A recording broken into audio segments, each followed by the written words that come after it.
Before we begin, I just want to make note that this is a video about a modded playthrough of the PC Special Edition of Skyrim. While I believe most of the points I'll be making in this video are mostly applicable to the unmodded vanilla versions of the game, and I'll note when they aren't applicable, I do acknowledge some people are going to be put off that I'm doing an analysis on a modded playthrough.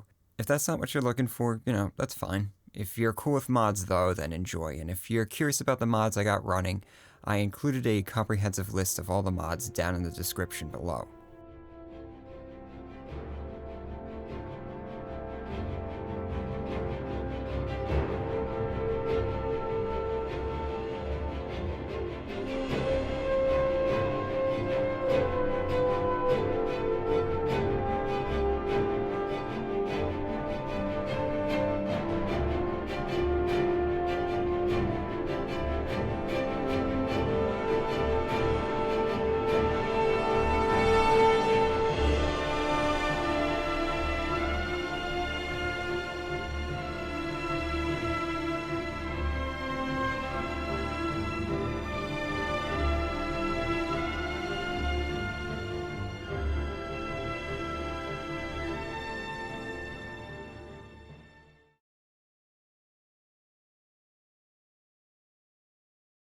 Much has happened and much has changed since the events during the Oblivion Crisis at the end of the Third Era in Cyrodiil.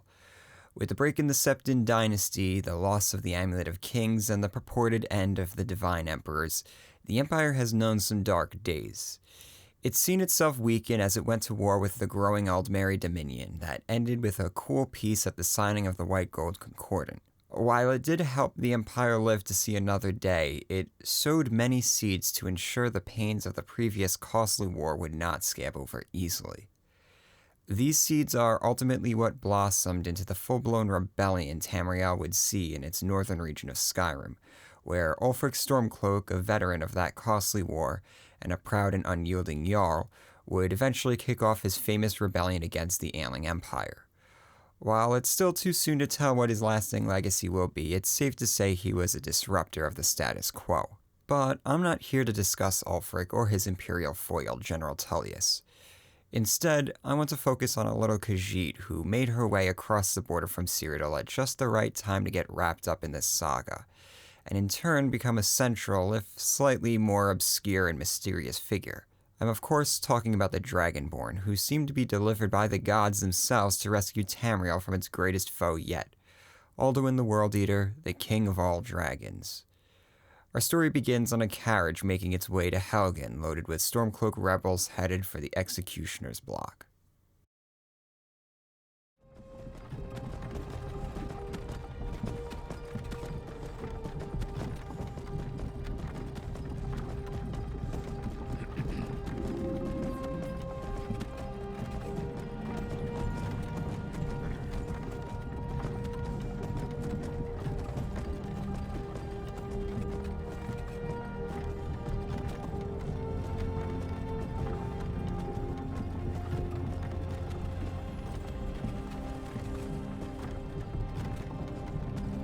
Hey, you. You're finally awake. You were trying to cross the border, right? Walked right into that Imperial ambush, same as us. And that thief over there. Damn you Stormcloaks. Skyrim was fine until you came along. Empire was nice and lazy. If they hadn't been looking for you, could have stolen that horse and been halfway to Hammerfell. You there, you and me, we shouldn't be here. It's these Stormcloaks the Empire wants. We're all brothers and sisters in binds now, thief. Shut up back there. What's wrong with him, huh? Watch your tongue. You're speaking to Ulfric Stormcloak, the true High King. Ulfric? The Jarl of Windhelm? You're the leader of the rebellion, but if they've captured you...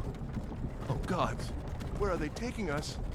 I don't know where we're going, but Sovngarde awaits. Rishka's name isn't even on the list of prisoners the Legion were looking to round up that morning, even though a horse thief's name was on it, proving just how obscure and insignificant the soon-to-be-named Dragonborn was in her home province. The Imperial captain is quick to send Rishka to the block anyways, as they aren't ready to let any potential Stormcloak rebels or rebel sympathizers slip through their fingers. But then they manage to let Ulfric slip out when they decide two insignificant prisoners were more of a priority to behead than the leader of the rebellion, So, when a big black dragon comes screaming out of legend and burns down the whole village, the rebellion is back on. Despite all that though, Rishka ends up ducking out of the chaos with Hadvar, the somewhat sympathetic and likable Legion soldier. The two of them cut their way through confused rebels and dangerous critters until they make it out of the village, catching sight of the dragon as it flees the scene of the massacre. Hadvar likes the cut of her jib and invites her back to his hometown of Riverrun, where they can catch their breath and figure out what the hell just happened. They get to know each other a little more along the way, and Hadvar discovers Rishka is a mage, and after passing some judgments, he takes her to his uncle, the blacksmith in town. His uncle implores Rishka to make it to the Jarl of Whiterun to warn him about the dragon and ask for more guards for Riverrun. Meanwhile, Hadvar, admitting she might not have seen the best side of the Legion that morning, insists she go to Solitude to sign up with the Legion against the rebels. She says yes to the blacksmith and maybe to Hadvar. The blacksmith outfits her with some basic supplies and food to help her along in the unforgiving wilderness of Skyrim and even provides a place for her to sleep. She then skips across the street to the local merchant, who is arguing with his sister over the disappearance of their prized possession, a solid gold dragon claw ornament. The thieves broke in and took off with the item to the old Nordic crypt in the mountains looming over town. Feeling confident from handling the dangers of the past day quite well, Rishka offers to get the claw back in exchange for some cash, and then it's off to Bleak Falls Barrow. The freezing mountain is crawling with bandits, so the shopkeep wasn't wrong about the hoodlums' location.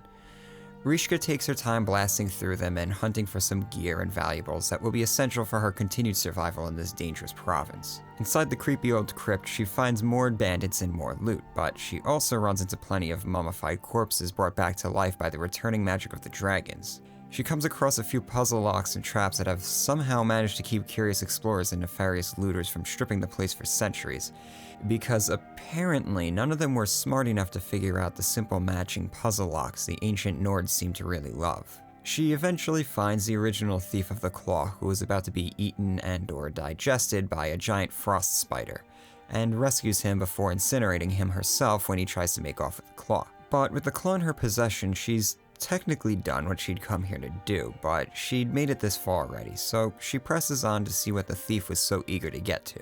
After using the claw to unlock a giant stone door with another match 3 picture lock, she finds a weird looking wall with some strange runes carved in it with a certain set glowing. She's not sure how or why, but she just knows a part of her understands what these runes mean. Before she's able to process that thought anymore though, she's ambushed by a really tough undead lord who's really pissed she just popped a peep at his wall. She's barely able to take him down, but manages to loot off his body anything that looks valuable enough to sell, including some giant ancient stone tablet with some runes carved into it. Then she hikes it back to the shopkeep to cash in on that reward. With that business complete, Rishka's gotten herself established enough to feel comfortable heading to the big city of Whiterun down in the valley to the north. The road to the city snakes through some trees along a big river and down the rugged mountains to the valley floor, where farms expand around a giant walled city perched atop a rocky hill. It's a brief but calm trip that shows just how beautiful Skyrim can truly be. At the gates of the city, the guards treat her with some suspicion, everyone already on edge from the quickly spreading news of the return of the dragons. She's allowed in the city and she gets an audience with the Jarl himself and his advisors, and they're all understandably upset about the grave news Rishka brings them. The Jarl wishes to send troops to Riverrun to help protect the people, but his advisor tactlessly mentions the troop movements might cause a diplomatic incident with Ulfric and the rebels, highlighting the knife's edge Whiterun is balancing on trying to remain neutral in this civil war. They do end up agreeing to send troops, and Rishka's obligation to the blacksmith has been satisfied. The Jarl now has need for Rishka, who has proven herself capable enough to survive Helgen and bring him this first-hand account. He sends her off to his court wizard who, while treating her dismissively, asks her to fetch something called a dragonstone from Bleak Falls Barrow. Having already been there and gotten that, she turns over the big stone tablet she figured would be valuable to someone. He doesn't explain what it's needed for, and they are soon interrupted by the captain of the guard telling them that they are both needed as a dragon was spotted at the western watchtower outside of town. They convene in the war room in the back of the keep and hash out a quick plan that has Rishka and the captain rushing to the watchtower to investigate. The Jarl reminds them he needs information and killing the dragon is not the main objective, but her lord's wishes seem to be forgotten the moment they meet up with the guards and the captain goes, "Glory of killing it is ours, if you're with me." Now what do you say? Shall we go kill us a dragon? Yeah, damn right! Let's move out. So, they make it to the tower itching for a fight now to find the place has been burned, and a lone guard comes wandering out warning them that the dragon is still lurking somewhere. Right on cue, the dragon comes barreling down from the southern mountains and makes contact with the party. It's a big dramatic battle, but they manage to ground and slay the beast, and that's when things truly change for our Khajiit friend. The flesh of the giant lizard burns up, and Rishka appears to absorb the essence of the dragon, or at least that's what one of the dumbfounded guards explains after calling her Dragonborn. Like the famous dragon-slaying hero Tiber Septim himself, Rishka has the ability to slay and absorb souls of the dragons, killing them for good and using their essence to power her shouts. She gives a brief demonstration of a shout using the one she had picked up at Bleak Falls Barrows, and most of them are then convinced she's definitely Dragonborn. She's sent back to the Jarl to report the development, and along the way, a loud thunder pierces the calm blue skies calling for Dragonborn. Or at least that's what it sounds like to the Jarl's bodyguard. They discuss what this all means, and the fact that they now know they can actually kill dragons. And it becomes clear Rishka's next stop will have to be to visit the Greybeards at their sanctuary in High Hrothgar, at the highest mountain in Skyrim known as the Third of the World. They were the source of the thunder, and seeing as they are masters of shouting and have historically aided other Dragonborns, such as Tiber Septim, they are the most qualified to help Rishka and solve the dragon mystery. The Jarl, super grateful to Rishka and honored to have the Dragonborn aid his city, makes her a Thane of his city, an honorary title mostly that gives a few nice little perks. He also assigns her Lydia as her housecarl, and being a squishy cat who likes to throw spells at people, Lydia's sword and shield will definitely come in handy. Lydia dutifully follows Rishka as they both head out for the big mountain. They spend the rest of the day in Whiterun, finding some new gear, getting some new spells from the court wizard, and loading up on supplies for the very long trip up to the sanctuary. Getting up to High Hrothgar will require making the pilgrimage up the 7,000 steps through the freezing cold mountains starting at Ivarstead. They also have to make it to Ivarstead, which is on the opposite side of the impressive mountain. So Rishka has to buy food and a tent because they're going to be on the roads a while. While running her errands, she comes across a couple of strange-looking warriors hailing from Hammerfell. They are in Whiterun looking for a woman, a fugitive that they have been tasked with hunting down. They are banned from the city though and ask Rishka to continue the search for a Redguard woman who they know is somewhere in the city. Rishka eventually does find the woman working at the inn, and she takes the news of these Alakir warriors not too kindly. Rishka defuses her, and that's when Saudi enlists her aid to track down these people and drive them off one way or another. Rishka agrees only to get away from the woman, but really having a hard time trusting someone who was about to cut her up for information, she returns to the men and tips them off. They then coordinate a ruse to lure Saudi out of the city when she is then ambushed at the stables and is successfully captured. As it turns out, she's a Redguard noble who sold her city out to the Thalmor elves during the Great War, and she's been on the run ever since. Or at least, that's the story the warriors tell Rishka as they stuff a fat sack of cash in her hands and sends her on her way. It would seem, though, that Skyrim isn't the only place chafing under the new power dynamics of the continent. With that matter settled, Rishka and Lydia make off for Ivarstead, skirting around the mountain and occasionally squaring off against bandits and deadly predatory creatures that are making use of the distractions provided by the Civil War and the Dragon Menace. It's safe to say the roads are no longer safe, and the party are going to have to rely on their might and wits to make it through the increasingly lawless lands between the secure cities and villages. Not only that, Skyrim is a lot colder and harsher in these parts compared to the temperate southern forests Rishka was used to back in Riverrun. They hike it up to the humble village at the foot of the mountain that really only sees visitors once in a while from pilgrims making their way up the mountain steps to meditate alone. Most of the villagers warn her about the dangers of the mountain steps, and one gives her some supplies to bring to the Greybeard sanctuary in exchange for some gold. Rishka and Lydia then bundle up and begin the climb.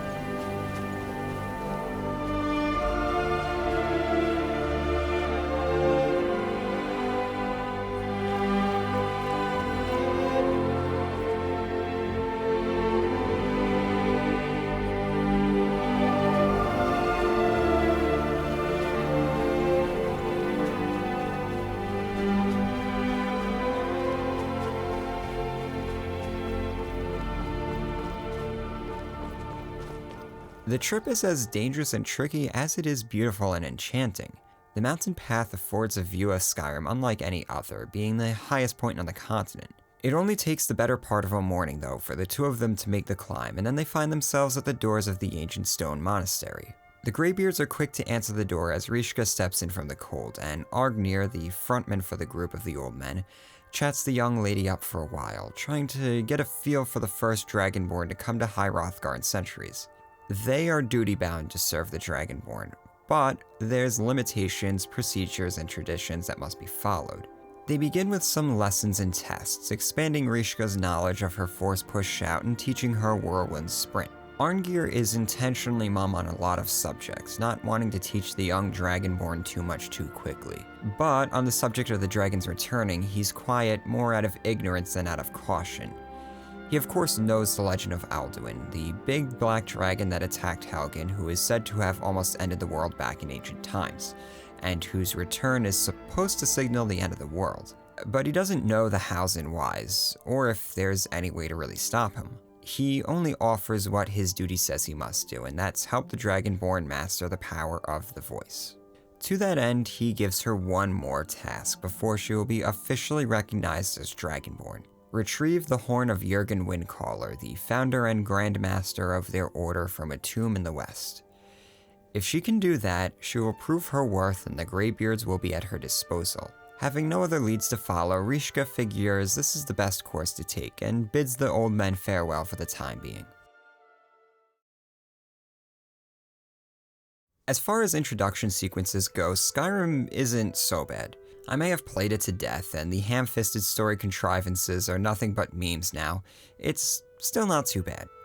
Mechanically speaking, it does a good job of getting the player introduced to how to play the game, and even if the writing isn't going to wow us with its cleverness, it still does a good job establishing the setting and tone of the world of Skyrim. But the silly story that takes itself too seriously was only one of the things that bothered me back in 2011 when I first got the game, and would go on to taint my opinion of the game for years to come. The other problem was that I just thought it was all too boring. Boring was never something I would have used to describe Oblivion or any other Bethesda game I had played before Skyrim, but something about the game just felt, I don't know, uninspired. But with just a few mods, I was able to smooth out the rough edges and fill in the gaps for certain areas of the game, specifically the leveling and skill systems. For better or for worse, Bethesda took a sledgehammer to just about everything from Oblivion when it came to Skyrim and retooled everything. The leveling and perk system itself is a pretty solid concept, but they never really took full advantage of the potential they had created there. But with this video, I didn't just want to load some mods in and call it a day. I knew I had to take a different approach to playing the game, and most importantly, go in with an open mind. So I did what a lot of other people seem to enjoy doing with this game these days. Load in a few immersion mods like Frostfall, which makes the cold of Skyrim deadly, I Needs, which requires me to eat, drink, and sleep, and Campfire, which lets me set up tents and fires in the wilderness. These mods, coupled with my commitment to avoid fast traveling and rely on walking and using carriages, forced me to play the game in a way I never played before. It forced me to take things slower and play things out of my usual order. The result was that I, possibly for the first time, started to genuinely have fun with Skyrim. Not to say I never had fun with Skyrim in the hundreds of hours I've logged before this, but those were always fleeting moments where I would get teasing glimpses of something great that I just assumed was untapped potential. But finally, after 9 years, I've managed to tap that potential, and it has truly changed the way I feel about this game. Without sounding too dramatic, it has kinda saved the game for me. That's gonna irk a lot of people, especially people who feel if you have to mod a game and impose restrictions on how you play it in order to have fun, that just means it's a bad, irredeemable game. While I can follow that logic and understand why people might feel that way, I just can't subscribe to it because at the end of the day, I just want to enjoy games that I play. I'm looking for enjoyable experiences, and I've always felt something lurking in Skyrim, even in totally vanilla playthroughs. Little rays of brilliance that I cannot find in other games, and if it takes the work of talented modders and some effort on my part to look for it and remain open-minded, I'm okay with that. To me, it's just the same as people who put so much time and energy into D&D campaigns. I'm just choosing to invest my efforts into a different product. The rewards are the same as far as I can tell, it's just where I'm choosing to invest my interest that differs. I'm hoping as we go along I can display what I see as the better strengths of Skyrim that took me so damn long to finally see. I'll also point out the bad and the ugly, but there is just so much good in this game that I'm starting to see for the first time. Not a lot of that surfaced for me in the first few hours, because I was still following the well-worn path I'd always tread these past 9 years. But this was where the mods did a good job carrying my experience by making it feel fresh. The graphic mods alone made wandering this 9-year-old game an absolute visual feast that really brought the original work of Bethesda to life in a way 2011 console hardware could never have achieved. This really helps enhance something you'll get sick of hearing me mention: immersion. This game is the definition of immersive video game experiences. Sure, there's so much jank when it comes to characters and cutscenes, but like in Oblivion, when you're out in the wilderness freely exploring, you feel this world. There is something just truly wonderful about playing this game when it's cold and snowing outside and you got a warm cup of coffee next to you. It's just comfy. So much has been going on in the world, so much shit to stress me out, but once I could get settled into playing this game, all of that would disappear in a way so few games can manage to achieve. That immersive trait, now more than ever, was what hooked me so damn well this time around. It's probably why I see so many people playing this game in the cold months of the year. I just really can't imagine playing this game on a hot summer day and feeling the same way.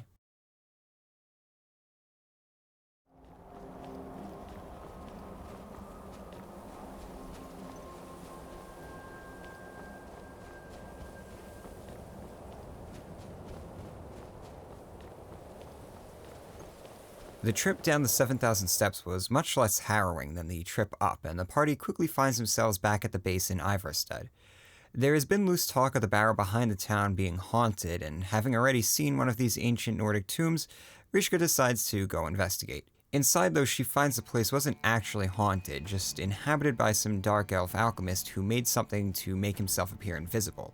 He wanted to convince the villagers the place was haunted to keep them away while he searched for the dragon claw that would allow him to access more of the tomb. Granted, there were plenty of undead Draugr inside, but I guess that doesn't count as being haunted for the people of Ivarstead. He couldn't find the claw and slowly went insane until Rishka found him and evicted him for good. She talks to the innkeeper, who just so happened to have the claw lying around, and now that he feels foolish for thinking an undead-infested tomb was haunted, gives it to her so she can continue to explore it. Rishka and Lydia then start a slow and difficult battle through the old crypt in search for the treasure the dark elf alchemist was convinced was down there. It turns out there was quite a bit of treasure to be found down there, and another one of those Nordic word walls that are suddenly much more relevant to the Dragonborn. But all of it was guarded by some super deadly undead lords that took a great deal of effort to take down. But with the tomb cleansed of its non-haunted presence and laden with tons of loot, Lydia and Rishka climb out of the tomb and begin to head southeast towards the town of Riften. The trip to the town in the extreme southeast part of the province is a long and difficult one, as the beautiful birch forest they have to travel through is absolutely teeming with baddies. They eventually make it, but the guard at the gate tries shaking them down for some sort of tax. Rishka has none of that and calls the guard out, who, not wanting to get busted, lets her in for free. Not exactly an auspicious introduction to a city. Things only get worse for Rishka's opinion of the city of Riften, because as soon as she enters, she is being threatened by some tough-looking thug to keep out of Blackbriar's business, the family that apparently runs the town from the shadows. 10 more steps, and she witnesses a poor stable boy being shaken down by a member of the rumored Thieves Guild that apparently get to operate right in the open in Riften thanks to their arrangement with the Blackbriars. She shuffles into the inn hoping to get a break from this bleak, depressing city, only to find a preacher from the local temple shouting at the people of the inn for being degenerate scum. Rishka gets a little more info on the goings-ons of the city before spending the night upstairs. Upon waking up, she runs smack into Brynjolf, a known member of the Thieves Guild who takes one look at Rishka and likes what he sees. He offers her a job, and if she can pull it off, maybe there will be a place for her in the guild. The job is simple: steal a ring from the jeweler's stand in the market while he makes a distraction, and then plant it in the pocket of another vendor whom the guild has something against. Then the guards will take care of the rest. Rishka agrees, eager to make some quick gold. Once it's done, Brynjolf is satisfied and tells her to make her way to their hideout in the sewers beneath the city, lovingly dubbed the Ratways. Before doing anything else, she offloads everything she's been picking up along her travels for some cash and begins chatting up with the important people at the keep. The Jarl is convinced she's doing a good job and that the Blackbriars are trustworthy allies, but one conversation with Maven has Rishka seriously doubting the Jarl's judgment. After playing meet and greet with the important people of Riften, Rishka leaves, not at all surprised the city is the way it is. She descends into the sewer where she eventually comes across the unimpressive hideout for what's reported to be a serious organization. Brynjolf is there though, happy to see Rishka made it, and offers her a permanent place in the organization if she can get 3 people to pay the guild the money they owe. He's more interested in sending a message to the city that the guild is not to be ignored, but he'd prefer Rishka not to actually kill anyone. Bryn gives Rishka a few details on her marks, and that should make it easier for them to get to pay up. So, back on the surface, she starts going to each debt holder, using speech, guile, and intimidation to get them to turn over what they owe, until the last one just hands over the cash, no questions asked, so afraid of what she'd been hearing.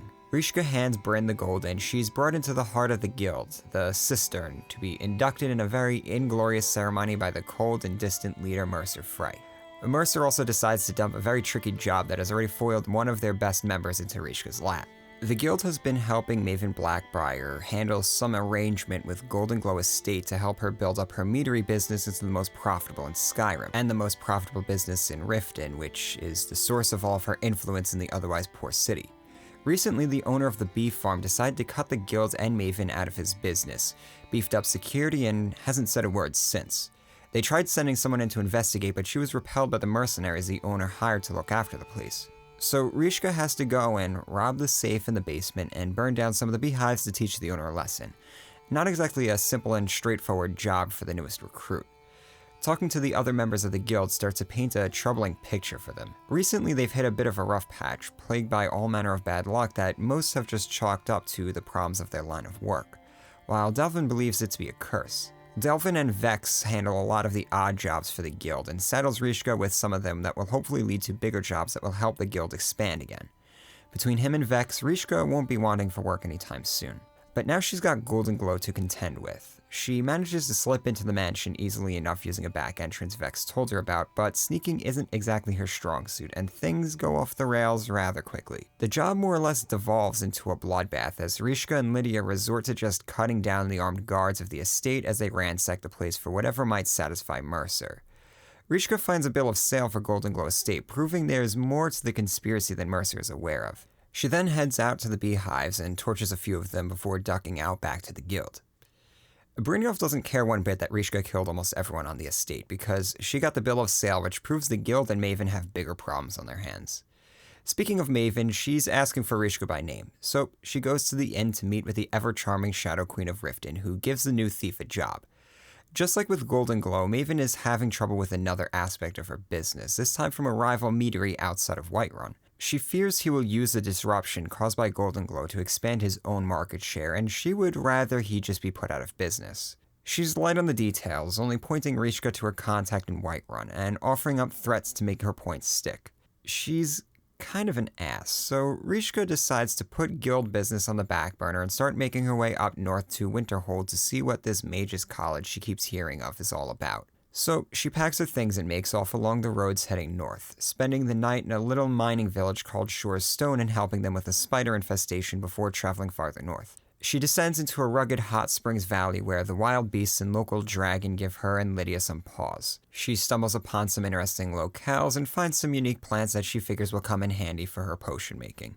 The party makes it to Windhelm, a freezing cold city that also serves as the headquarters for the Stormcloak Rebellion. Like with Riften, Rishka is greeted by a less than favorable display at the front gates, where a couple of Stormcloak supporters are berating a dark elf and shining a bright light on the ugly implications of what the Nord-centric rebellion entails for anyone that is not Nord. They heap all sorts of accusations on the woman and then leave after threatening her, and talking to the woman after reveals that this is just a common occurrence here for the city's dark elf population. The resident Dunmer are all kept tucked away in a small ghetto on the east side of town, and despite pleas to Jarl Ulfric, their living conditions have not really changed. Some residents believe that it's a mercy they've been allowed to stay in the city at all, even though they haven't sided against the Stormcloaks in any way. Racial tensions aside, Windhelm has quite a bit to offer the itinerant Khajiit, and she soon finds work for the local alchemist who has been searching for a legendary phial all his life. A magical artifact that could enhance any mixture put in it and reproduce it indefinitely. He believes he has finally tracked it down, but being an ailing old man with barely the energy to run his shop, he would like to have Rishka go retrieve it. After taking care of some business, selling goods, and running a few trivial errands for the locals, it's off west to the cave where the file is rumored to be located. The cave eventually connects to a Draugr-infested crypt that signals they are on the right path. By this point, Rishka and Lydia have fought enough of these shambling bags of bones to not be too troubled by them. The only real struggle is at the end of the crypt where they have to battle with the very creator of the item they seek, Kuramil, who is now an undead Draugr lord. But the two of them manage to take him down, and using the mixture the old alchemist gave Rishka, she makes it into an ancient chamber where Kuramil had stashed the white file. She finds the artifact, but it's cracked and won't hold any liquids. The old alchemist is very upset by this disappointing conclusion to his life's work, but takes the file anyhow, kicking Rishka out with barely any reward. The shopkeep's assistant promptly rewards her though downstairs and apologizes for his master's behavior, saying the old dying man can be rather abrasive. With the job done and not much else going on in Windhelm for the time being, Rishka sets off to the north coast to the city of Winterhold. Winterhold used to be a large bustling city to rival Whiterun and Windhelm, but due to a mysterious calamity where most of the city fell into the Sea of Ghosts, it's now something more of a ghost town.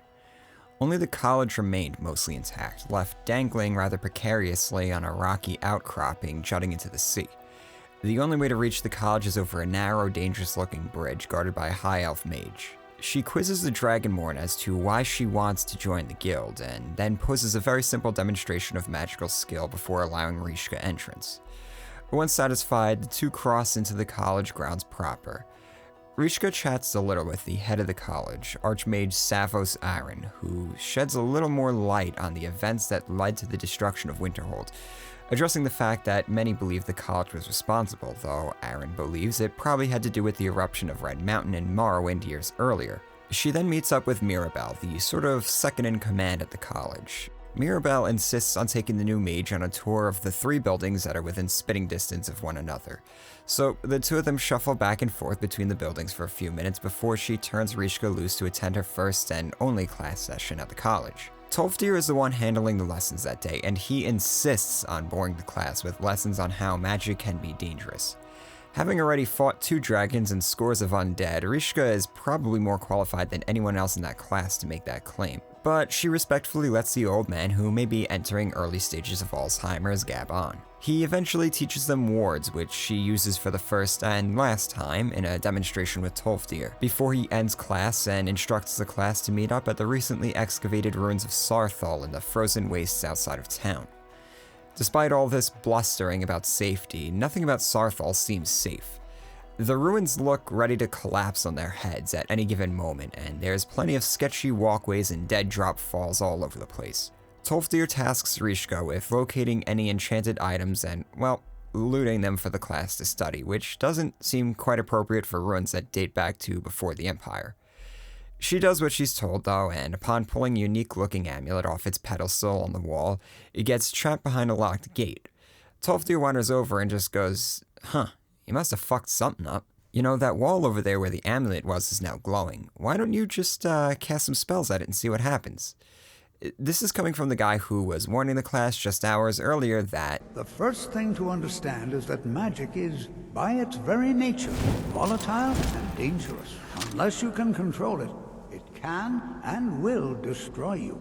But, yeah, sure. Might as well start casting spells at the wall. It turns out Tolfdir and Rishka are 2 of the luckiest, if not dumbest, people in Skyrim because the wall crumbles upon meeting magic and reveals a hidden passageway.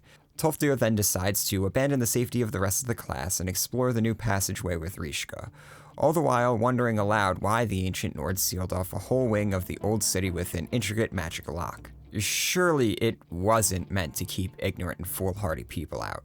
They reach a chamber where time seems to freeze and an elf in funny-looking robes appears in some sort of spectral form, and he begins warning Rishka she has accidentally kicked off a series of events that will lead to monumental danger. He doesn't blame her, she had no way of knowing, although Providence probably should have told her and Tolfdir that this was a bad idea in the first place. But the self-identifying monk of the Sigil Order assures her that they will be watching to see how she handles the coming problems. Time resumes, and Tolfdir wonders why he's suddenly got a tingle in the back of his, Rishka tells him about the cryptic and admittedly useless warning from the monk, and Tolfdir, unsure why someone from the Loghaps and Psijic Order would contact her of all people. And with a warning about danger, no less. Danger? He asks. Why, that doesn't make any sense at all. Right on cue, several Draugr emerge from their upright caskets and reveal another hidden chamber, just in case the party needed any more warnings that they ought not to proceed. They continue onward, battling more Draugr until Tolfdir decides he has had too much of danger and would rather sit back and inspect the now empty caskets while his newest pupil charges on alone. So Rishka and Lydia move on ahead, fighting increasingly difficult undead until Tolfdir can make it back, just in time to trigger a few traps and stumble upon a giant glowing orb at the end of the tomb. Here they battle, Uric Gulderson? An undead Draugr lord who was sealed behind all this crap because he was a powerful and deadly foe. He's able to use the power of the orb to make himself immune to damage, so Tolfdir has to drain the orb by tickling it with lightning, while Lydia and Rishka chip away at the vulnerable Yurvik. With the Draugr dead, Tolfdir and Rishka get to examine the mysterious orb more closely. Tolfdir has absolutely no idea what it is or what to even make of it, and makes the best judgment call he's made thus far by having Rishka run back to the guild and tell the Archmage about their discovery. Upon returning to the guild, Rishka seems to forget what adjectives are and is only able to describe the orb in the most non-descriptive manner possible, confusing the Archmage to the point of annoyance. Still, he's pleased with her work and rewards her before tasking her with finding out more information on this orb. He urges her to head up the library downstairs, and hopefully there's a book that will help her expand her knowledge and understanding of the orb, and maybe even help her describe the orb a little bit better. Rishka finally gets around to reading the writ of sealing she pulled off of Yurvik's body, hoping it might shed some light on what the hell was going on in that chamber. But it leaves her with more questions than answers. She does manage to find some answers though in the library, in an old book telling about some ancient legend revolving around the forbidden legend of Goldir. She's able to pick up some locations to investigate that ought to shed more light on this old forgotten tale and maybe lead to some powerful magical artifacts. As for tracking down info on the orb, the orc librarian, Urag Groshub, tells Rishka he can't really help her because some mage a while back stole a few books when he left the college to go work with some seedy fringe mages at Felglow Keep. He figures one of those books ought to help figure out what the deal is with the orb, but if Rishka wants to know what those books actually say, she's gonna have to go fetch them from the thief. Already having her fill of stupidity from the college, Rishka decides to start heading west and maybe check out that giant shrine to Azura she saw when she was traveling to Sarthal. The monument, which can be seen for miles around, was carved into the mountain by Dunmer refugees fleeing Morrowind following the eruption of Red Mountain. When Rishka reaches it though, she finds only a single Dunmer woman tending to the shrine. She tells the Dragonborn she'd seen her arrival thanks to visions bequeathed by Azura, as is her way, blessing and cursing her followers with visions of the future. This was, in fact, what drove all the other followers away after they couldn't take knowing their bleak futures any longer. Arania is not as bothered by these visions, though, and has actually seen one of the Dragonborn retrieving Azura's star from an unknown fortress. She suggests Rishka ask the people of Winterhold if they know of any enchanters who might fit this description. Down in Winterhold, Rishka finds a former college member living at the inn who knows all about this riddle. He tells her about one of his old colleagues who managed to get a hold of Azura's star, which is sort of a soul gem that can be continuously refilled, and he tried to use it to grant himself immortality. It didn't work, and he slowly went insane, and that's when Nelkar left the crazed enchanter. He points Rishka to the hideout at Ilinalta's Deep, but urges her not to bring the star back to Azura because he believes all Daedra to be evil. Rishka and Lydia then bundle up and prepare to cross the vast frozen wasteland that separates Winterhold and Dawnstar.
They end up taking a roundabout route to the freezing coastal city, but make it before dying of hypothermia in a blizzard. Rishka doesn't tarry long in Dawnstar, but she does come in contact with a friendly Khajiit caravan camped outside of town. One of the guards, Karjo, mentions that they had been ambushed by bandits on the roads a few days prior, and one of them made off with his prized moon amulet his mother gave him when he was a cub. Knowing how homesick he is in this cold foreign land, Rishka offers to get the amulet back for him.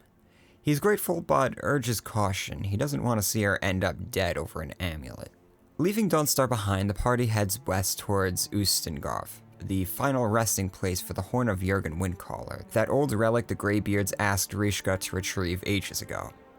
She gets there to find the place has been taken over by necromancers who are trying to use the undead bandits as slave labor to excavate more of the ruins. Their plans don't come to fruition as Rishka and Lydia turn them into minced dust, and soon the necromancers give way to Draugr and other undead.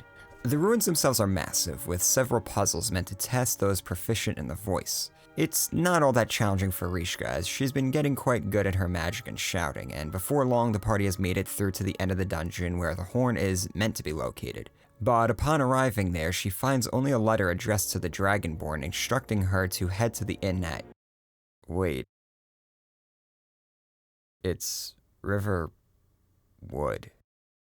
The closest town from here is Riverwood. My uncle's the blacksmith there. Riverwood is defenseless. Well, I don't know what you overheard, but the Riverwood Trader is still open. My lord, we should send troops to Riverwood at once. Irileth, send a detachment to Riverwood at once. Yes, my Jarl.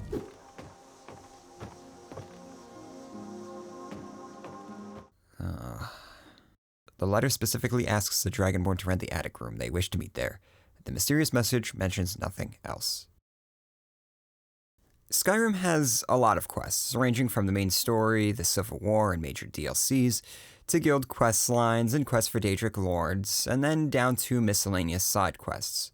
Those miscellaneous side quests can then be broken down further into multi-part adventures, smaller, simpler quests, and then just random errands and odd jobs. The last one sometimes just being radiant quests that are infinitely generated by certain characters.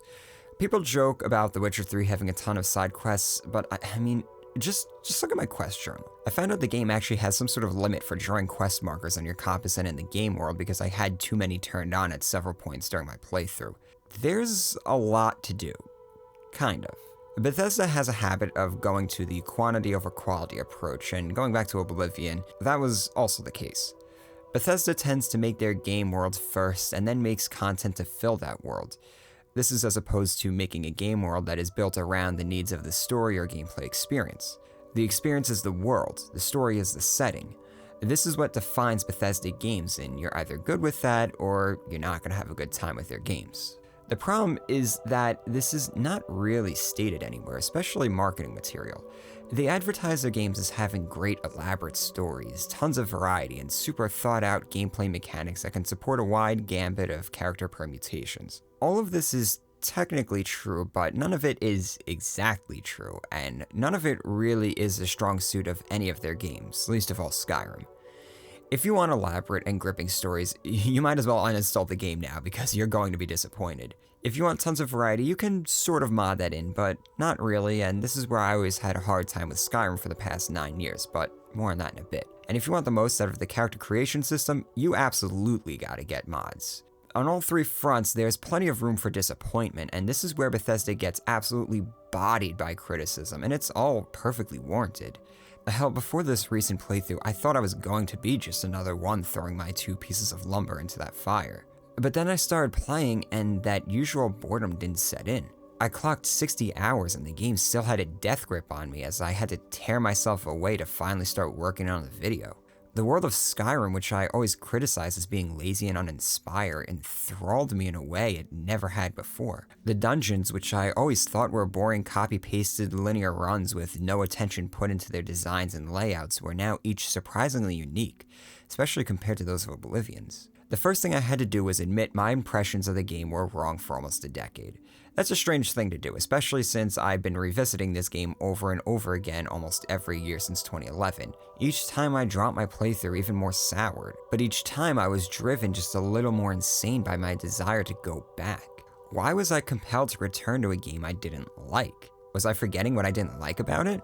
Maybe I have a pretty terrible memory with games after all. Was I just wishing the game to be something that it wasn't and I was too stubborn to let it go and would rather be reminded of my disappointment than actually move on? Well, I have problems quitting on things, so that's entirely possible. Or was I seeing something buried in the game, something that was giving me satisfaction, but I just couldn't identify it or figure out how to tap into it? Now, that I think is closer to the truth. I think all three of these factors, and several more, were all contributing to me having to come back to Skyrim to give it a third, fourth, fifth, 10th shot. The problem can really be boiled down to me having incompatible expectations of the game. Everything in life is colored by our expectations and our frames of references, but let's keep it simple and only focus on video games. If I want a game that's about skill and dexterity, I'm going to look for a shooter or fighting game. If I want an adventure or a good story, I might pick up an RPG. If I'm looking for puzzle and problem solving, there's platformers and strategy games. This is why we have genres, and this is why games are usually designed with a genre in mind. Our expectations, that is, I expect this game to have lots of meaningful dialogue and world building, comes from past games I've played and what the marketing and reviews state. My frame of reference, that is, what those expectations actually translate to in reality, really the limitations and possibilities of those expectations, are formed once again from past games, marketing, and reviews. My problem was that both of these things were warped so badly by Oblivion. I originally came to Skyrim expecting Oblivion 2, and Oblivion 2 Skyrim 8, at least not for me. What I loved about Oblivion was making crazy, weird, or just plain broken and powerful characters, running through dungeons, making fat stacks of gold, hitting up my favorite quest lines, indulging in an unhealthy dose of nostalgia, and when all else failed, just wandering and exploring Cyrodiil. This is not, in my opinion, exactly how someone should approach Skyrim, especially if they are coming from previous installments in the franchise. Like I said earlier, Bethesda redid just about everything with Skyrim, making radical, sweeping changes to the leveling, skills, races, magic, alchemy, and enchanting systems. They removed star signs and replaced them with standing stones. They reduced attributes down to just 3, and there's millions of videos that you can watch that will dissect what they changed and usually conclude most of the changes were terrible. What they really tried to do was rebalance Oblivion, which heavily favored magic and stealth. Although Skyrim still has stupid powerful stealth builds, but at least they tried, I guess. My point being, one of my favorite aspects of Oblivion, possibly my absolute favorite aspect, had been toned down a lot in Skyrim. Nothing was locked out or fixed. You could transition to any weapon type with just a few levels and perks, no harm, no foul. Okay, what about hitting dungeons and making fat stacks of gold? Well, a lot of dungeons are now tied to quests. Very few are just standalone, go in and kill everything affairs. And that's probably a change for the better, actually, because playing Elder Scrolls games like Diablo looting games is a terrible idea, and I just had poor judgment and taste when I was younger. I mentioned favorite questlines in Oblivion, so what about Skyrim? For that, I gotta kick that can down the road a little longer because we need to see more of the stories in Skyrim before we can discuss them. But trust me, I'm not gonna leave you hanging on that. And nostalgia? Well, I got no nostalgia for Skyrim, so there's no indulging that. So we come to exploration at long last. My problem with exploration is a weird and kind of embarrassing one. I was just never really good at it. I liked video games more than anything else because they could let me explore worlds, but I never quite got the key concept of exploration until I got older. Taking things slow. I'd always zipped around Cyrodiil at Mach 12, but for the most part I usually just went wherever I wanted because the game just didn't have that many quests and objective markers. I also spent 3,000 hours in Cyrodiil, so by virtue of time invested, I'd also seen just a lot of the world and was familiar enough to know where my favorite locales were. But Skyrim I'm much less familiar with. And to top it all off, I'd like to go back to looking at this. This infernal thing is what has killed so many runs for me, and is what has absolutely saved this one. Wait, what? When I saw this journal filling up with things, I used to see a to-do list, a bunch of annoying tasks and chores I needed to complete so I can get another million annoying tasks and chores. This time around, I looked at it as an itinerary, locations and people I need to travel to and visit. This is what is called a frame of reference shift. And let me tell you, that was a literal game changer. Couple that with me refusing to fast travel outside of using carriages and my survival mods, and suddenly I was playing a completely different game. I wasn't looking at this going, okay, time to hit the next quest in the Thieves Guild. I was going, okay, I'm here in Riften, I can see some objectives in Windhelm, so I guess I'll hook along this road here, take care of some stuff in Windhelm, pick up some more quests, and then swing up to Winterhold, make a pit stop here to warm up and spend the night, and before I knew it, the world was interacting with me and influencing my decisions. Frankly, the survival mods got to be more annoying and tedious than fun, and I might just do without them the next go-around. I just didn't need them to have fun this way. I could have just as easily done this in vanilla Skyrim and had just as much fun. It helps the immersion having to do all that extra stuff, but it's definitely not necessary. I just had to stop looking at the journal as an inexhaustible list of chores, and instead a series of destinations I want to travel to. This is what opened up the world of Skyrim for me. This is what got me to actually explore the world of Skyrim. It forced me to slow the fuck down and start paying attention. Once I realized what was going on, Skyrim had earned my full and undivided attention. It was starting to win me over.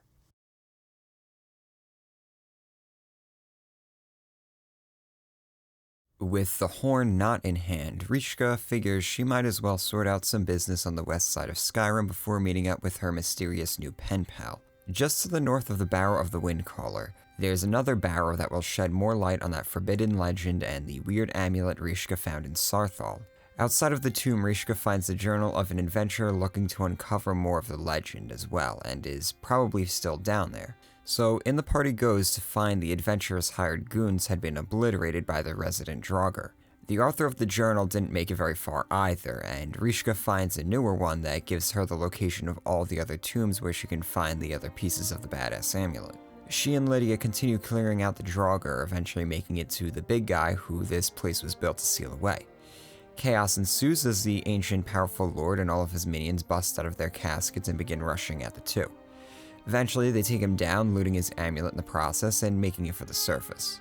They aren't quite done dealing with the undead though, as they head to the Shrine of Meridia after leaving the swamp behind for the Western Mountains. Upon arrival, Meridia snatches Rishka up into the sky and tells her about the evil that has infested her temple.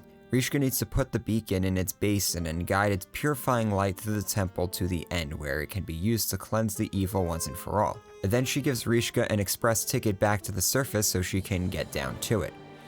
Meridia's temple is more like a complex, and it's absolutely packed with more undead Draugr. She battles with them while finding ways to guide a very noisy beam of light through the chambers until she hits the source of the undead plague. The Necromancer proves to be one of the toughest foes Rishka has ever faced in Skyrim. It becomes a savage fight between the two mages as they trade shots and let their followers duke it out in between them. Rishka eventually brings him down, retrieving Dawnbreaker, a blade that has been empowered by the light of Meridia. This immediately gets passed off to Lydia, seeing as she's been hacking undead for a few days now. Rishka figures a sword dedicated to killing undead will come in handy soon enough. Meridia is pleased, names Rishka her champion, and encourages her to use the sword to purge Skyrim of its undead blight in her name. With the Daedric Prince's problem taken care of, the party heads up the road to Solitude for a little R&R and to take care of some business. In keeping with the tradition of cities making inauspicious introductions, Rishka arrives just in time to watch someone getting beheaded for helping Ulfric Stormcloak murder the former Jarl of Solitude and High King of Skyrim.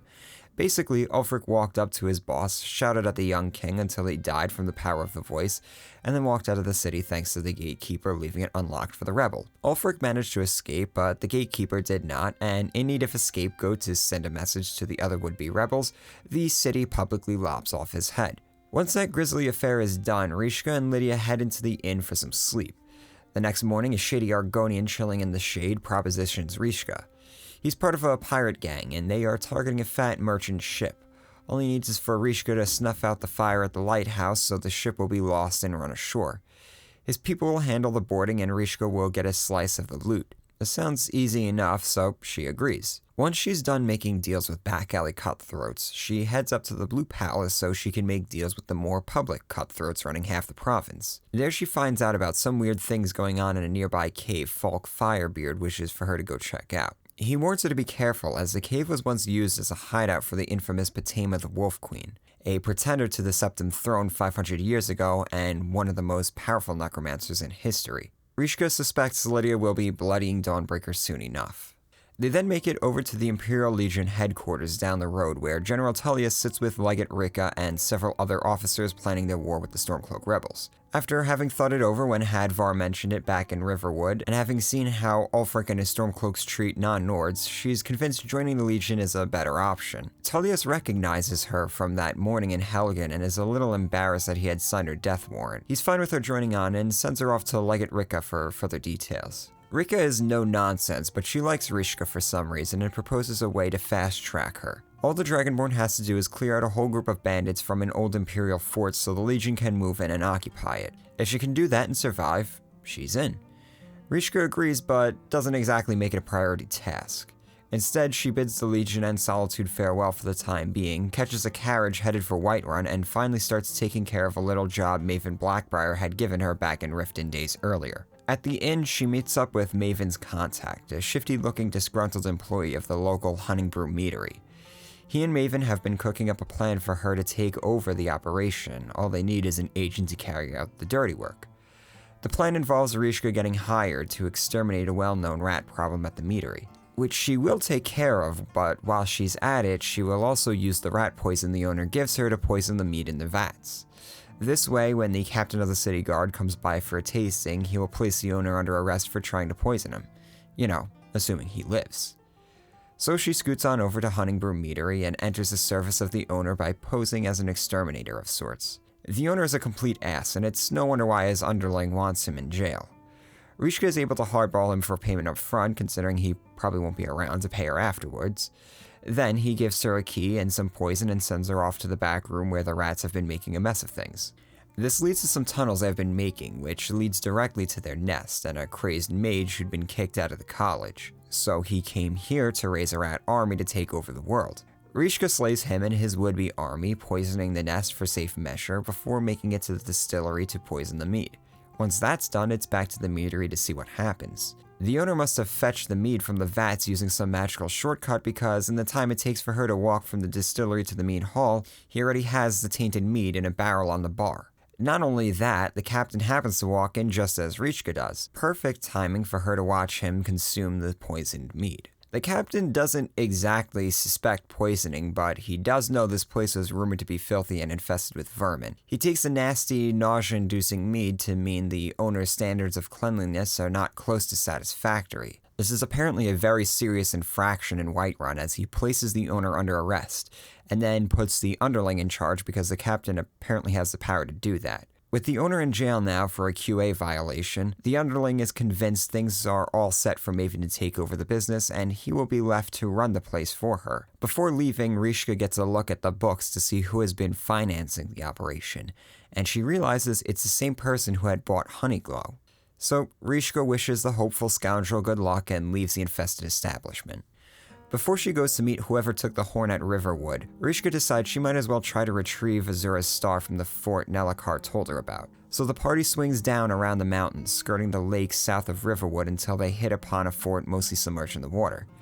As expected, the place is home to a whole bunch of necromancers who have been using the fort and the star to conduct all sorts of experiments. They don't prove much of a challenge, with only the master necromancer at the end putting up any sort of decent fight. But with them out of the way, the damaged star lands in Rishka's possession to do with as she pleases. Back at Riverwood, Rishka heads to the Sleeping Giant Inn and asks for the attic room as instructed by the letter. The innkeeper, Delphine, looks dubious, pointing out that they don't have an attic room, but she can have the room on the left. After catching a quick cat nap, Delphine wakes her up, recognizing her as the supposed Dragonborn and giving her the horn the Greybeards wanted. They walk across the inn to a hidden room where Delphine reveals herself as the one who took the horn so she could see the Dragonborn for herself. And now it's Rishka's turn to be dubious, wondering what all the cloak and dagger nonsense is about. Delphine isn't ready to reveal everything, but states she's part of a group that has been looking for a Dragonborn for many years. Now that the dragons are coming back to life, they need a Dragonborn more than ever. So she wants Rishka to tag along to where she has predicted another dragon is about to attack, and prove that she can in fact devour their souls. If she can do that, Delphine will reveal everything she knows. The two of them strike it off towards Kynesgrove, but Rishka makes a few pit stops along the way in order to take care of some business. First destination is Felglow Keep, where those books the rogue mage stole from the college ought to be located. The fringe mages there are virtually no match for Rishka and Lydia, allowing them to more or less walk to the end where the head mage berates them for ruining her operations and tries threatening Rishka. The Dragonborn tries to be polite and then tries to negotiate before she just laughs as Lydia and her blast her to bits, repossessing the stolen property and heading on out. Next on the list is a dragon sitting atop a mountain the Jarl of Dawnstar wants dead. The group make it up to the dragon's mountain and manage to melt the dragon just as badly as they had the necromancers. But it turns out the dragon was only a pet for an ancient dragon priest who has been slumbering on that mountain for untold thousands of years. Upset that the party killed his pet dragon and then disturbed his sleep, he winds up putting up a real fight. He eventually goes down and drops his metal mask, which Rishka takes a liking to, so she begins wearing it, even if it might freak out most people she meets. After all that, she finally strolls into Kynes Grove south of Windhelm just in time for the dragon attack. They hook back up with Delphine, who is trying to hide behind a rock as the giant black lizard from Helgen is circling overhead, resurrecting one of his old dragon buddies. With his friend literally crawling out of his ancient grave, Alduin turns to look at the silly group huddling behind a rock and mocks Rishka for her arrogance and ignorance. He then takes off as his buddy starts attacking, but he doesn't get to enjoy life for very long as they bring him down and Rishka devours his soul, killing him forever. Delphine is convinced she really is Dragonborn and grants her access to everything she's managed to figure out thus far. Delphine is one of the last members of the Blades, the ancient order of Dragon Slayers and Emperor Defenders, back when there were still dragons to slay and Dragonborn emperors to defend. They got annihilated by the Thalmor during the Great War, which drove the last few Blades underground.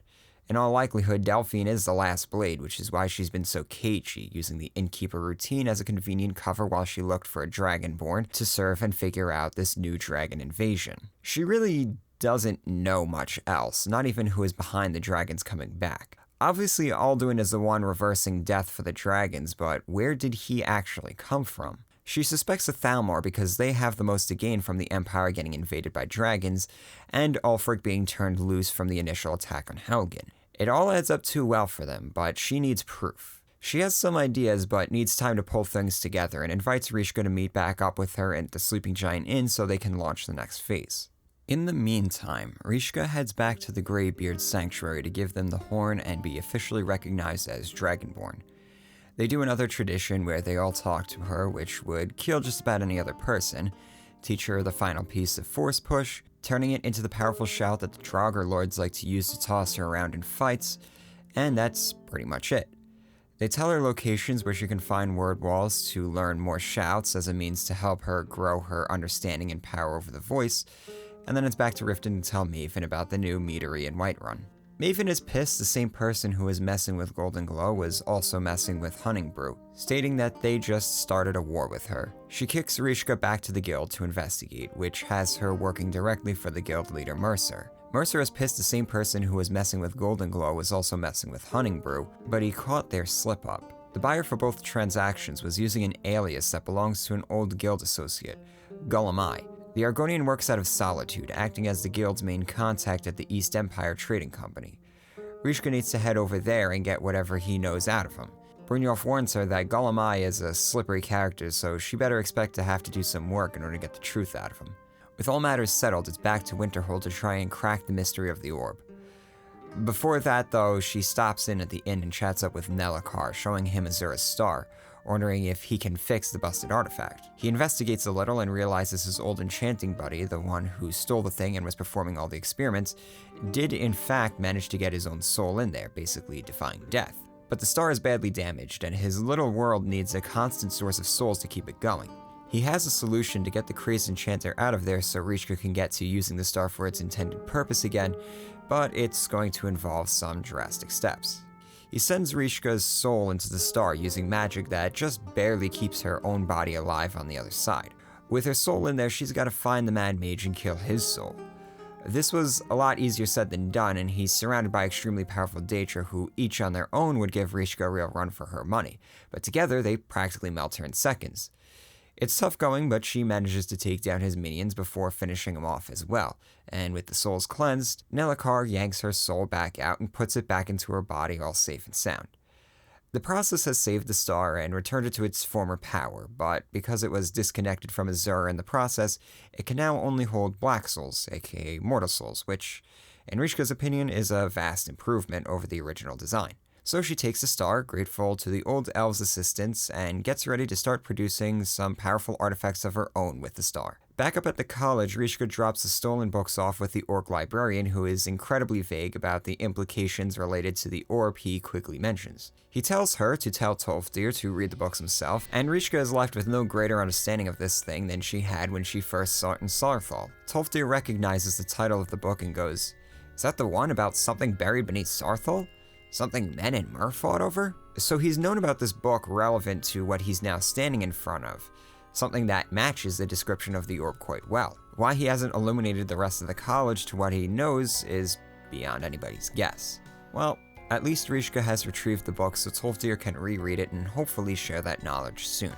Tolfdir then goes into a lecture about all the things they don't know about the orb, except that it's magical and it's throwing off some kind of energy field. Before he could continue to list more things they don't know, the Thalmor agent at the college, Kano, interrupts to take Rishka away to speak to a Sijic monk who unexpectedly showed up asking for her. Tolfdir is pissed someone interrupted his pointless ramblings, say that they were engaged in very delicate research.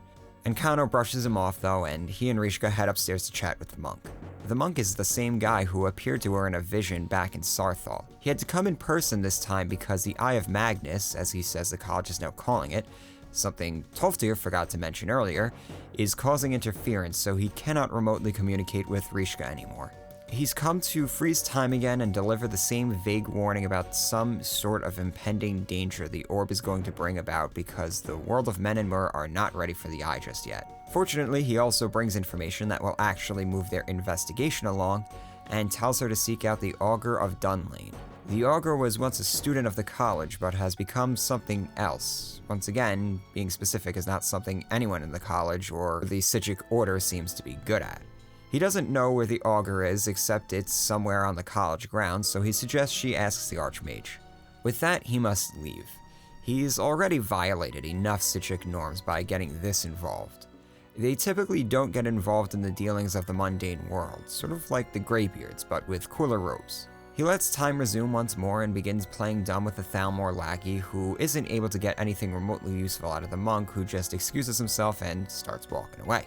Rishka mentions the Augur to the Archmage, who puckers up and tells her to just drop the subject.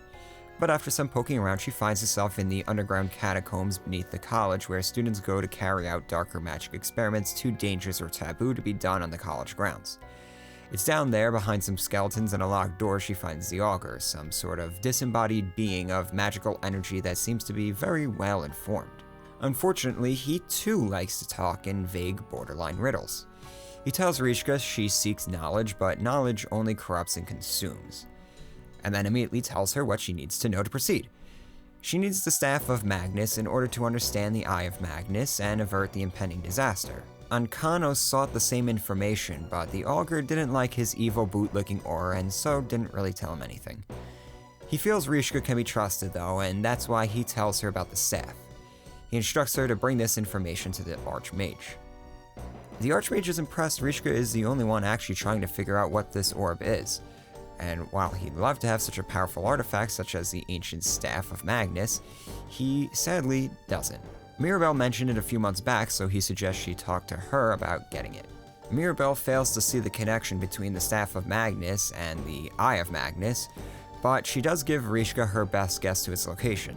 A group of Sinon mages from Cyrodiil came asking about powerful artifacts in Skyrim, asking about the staff, among other things, and wound up taking off to the Dwemer ruin of MODLIST. If she hurries, Rishka might find them still down there, and maybe she can find the staff there, or at least see if the Sinon mages learned anything useful.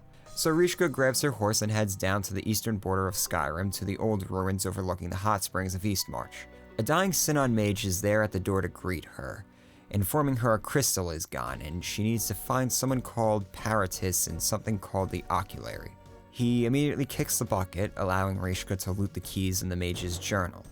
The journal explains the crystal is some sort of thing needed to get the oculary working, so it sounds like Rishka will need to get it back from whatever killed the mage. Further in the ruin, she comes in contact with presumably what killed the mage, Dwemer constructs and Falmer. It seems odd a group of powerful mages and experienced dungeon divers would enter some Dwemer ruins known to be extremely dangerous, so unprepared to defend themselves. but Rishka's getting good at undoing the mistakes of others, especially with the college, so she presses on through the ruins. Her first experience with Dwemer ruins goes fairly well. Once she's used to the Dwemer constructs, the traps, the locks, and the deranged feral Fulmer, things progress pretty well.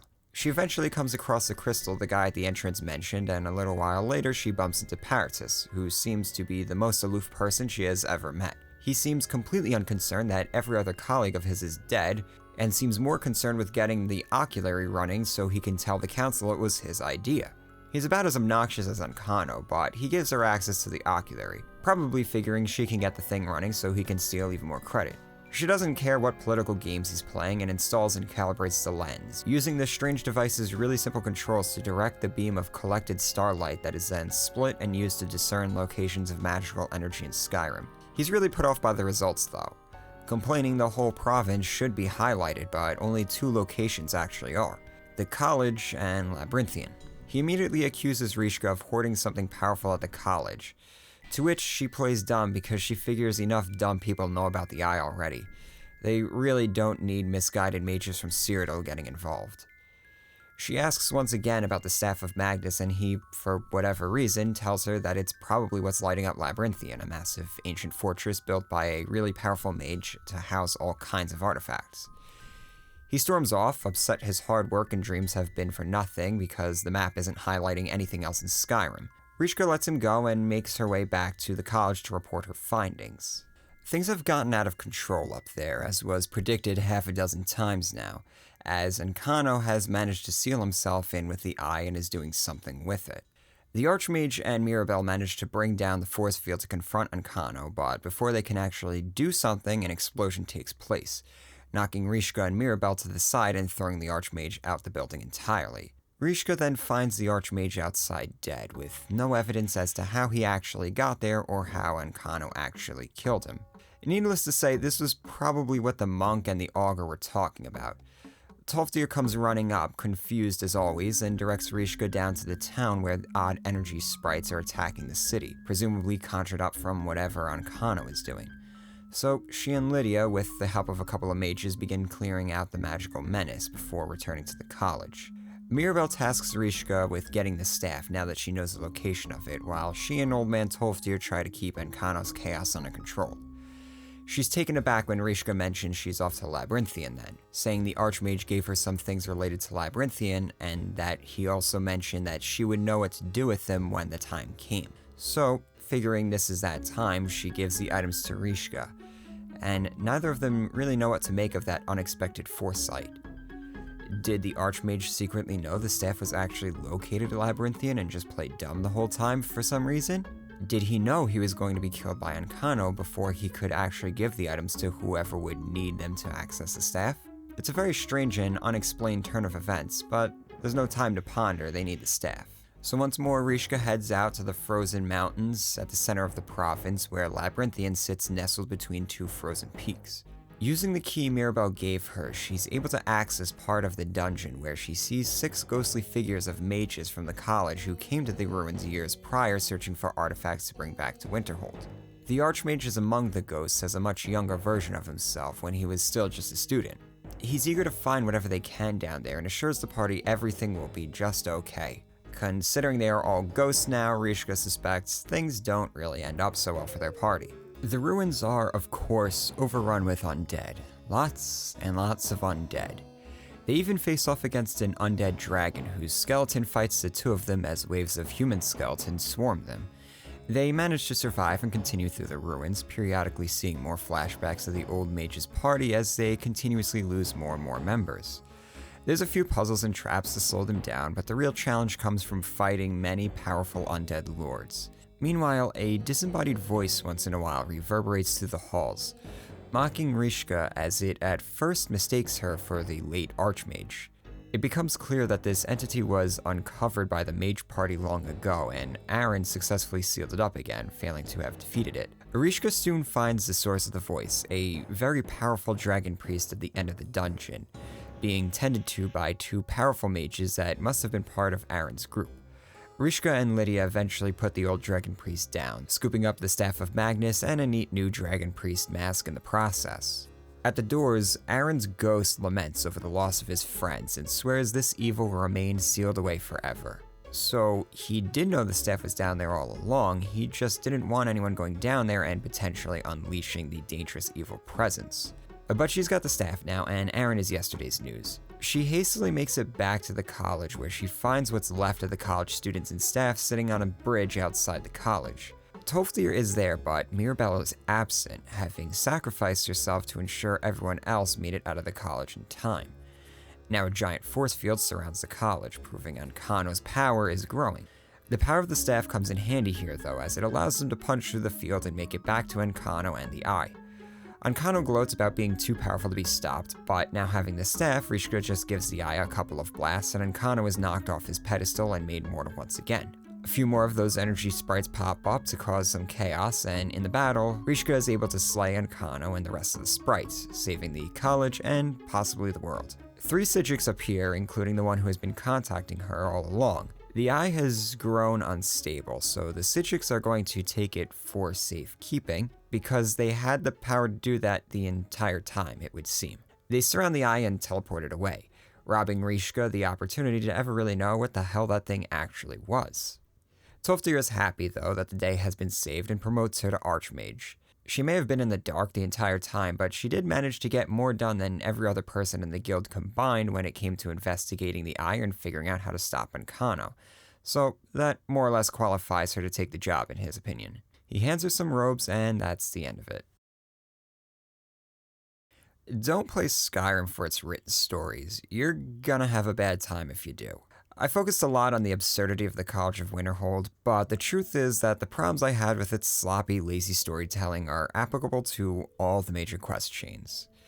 Characters lack development or motivation, events just sort of happen without cause or consequence, or those causes and consequences aren't explained or shown enough to be believed.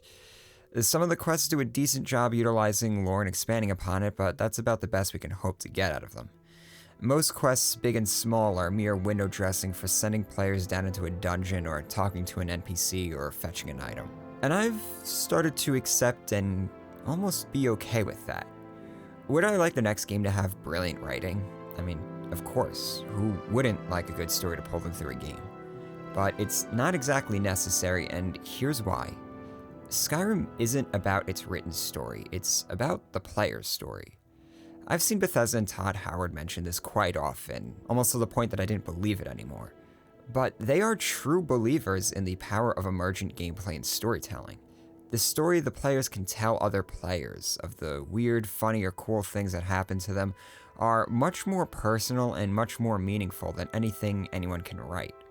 It's a type of storytelling wholly unique to video games, and it's probably the least understood because it's just so new. We haven't had a game that truly nails that type of experience just yet, but Bethesda seems fixed on trying to make that game.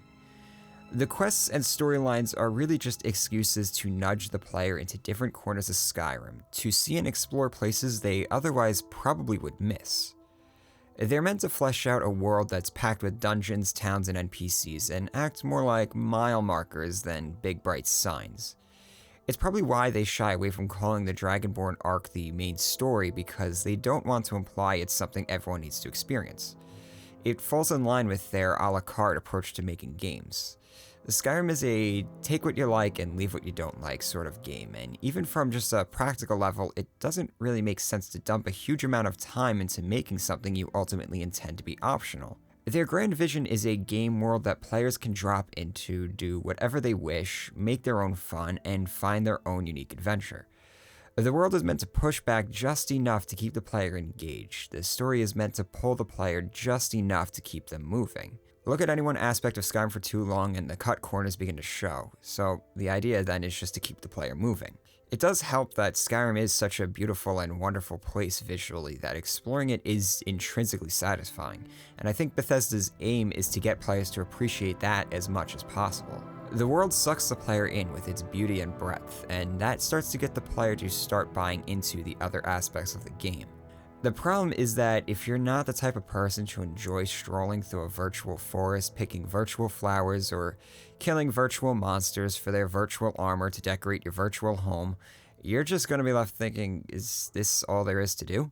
it's funny. These games are designed and marketed as being super mainstream, and that's how they are perceived in the gaming world. But I don't know many people who would really be into what Skyrim does the best.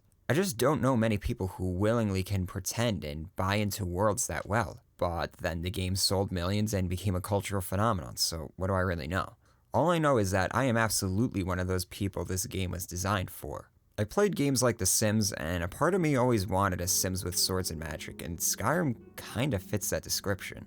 There's definitely potential for the Elder Scrolls 6 to have a great compelling story full of twists and interesting characters, but Bethesda could just as easily add another layer to the AI routines, add some new magic, and expand upon house building, and I'd be just as hooked. The latter seems much more likely to happen, and that's because that's the type of game that they are more interested in making, at least with this franchise. If I was to give the people at Bethesda some more direct advice than just a vague, write a good story, it would be to make the tone of Elder Scrolls 6 less serious.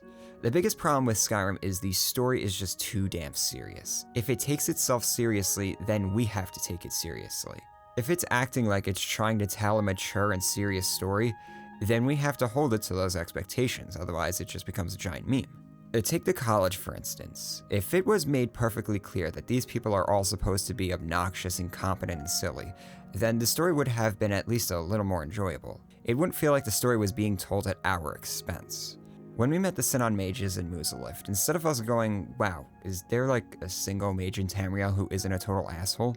We'd instead be thinking, well, of course this dope isn't going to find any magical artifacts. They don't have to take it to the extremes, otherwise the humor becomes ineffective and obnoxious, but brief moments of levity can go a long way. Like what if when we're fighting the dragon at the Whiterun Watchtower, the dragon swallows a guard whole and just belches? It's not a hysterical joke, but it would be amusing and unexpected enough to get that this isn't meant to be taken 100% seriously.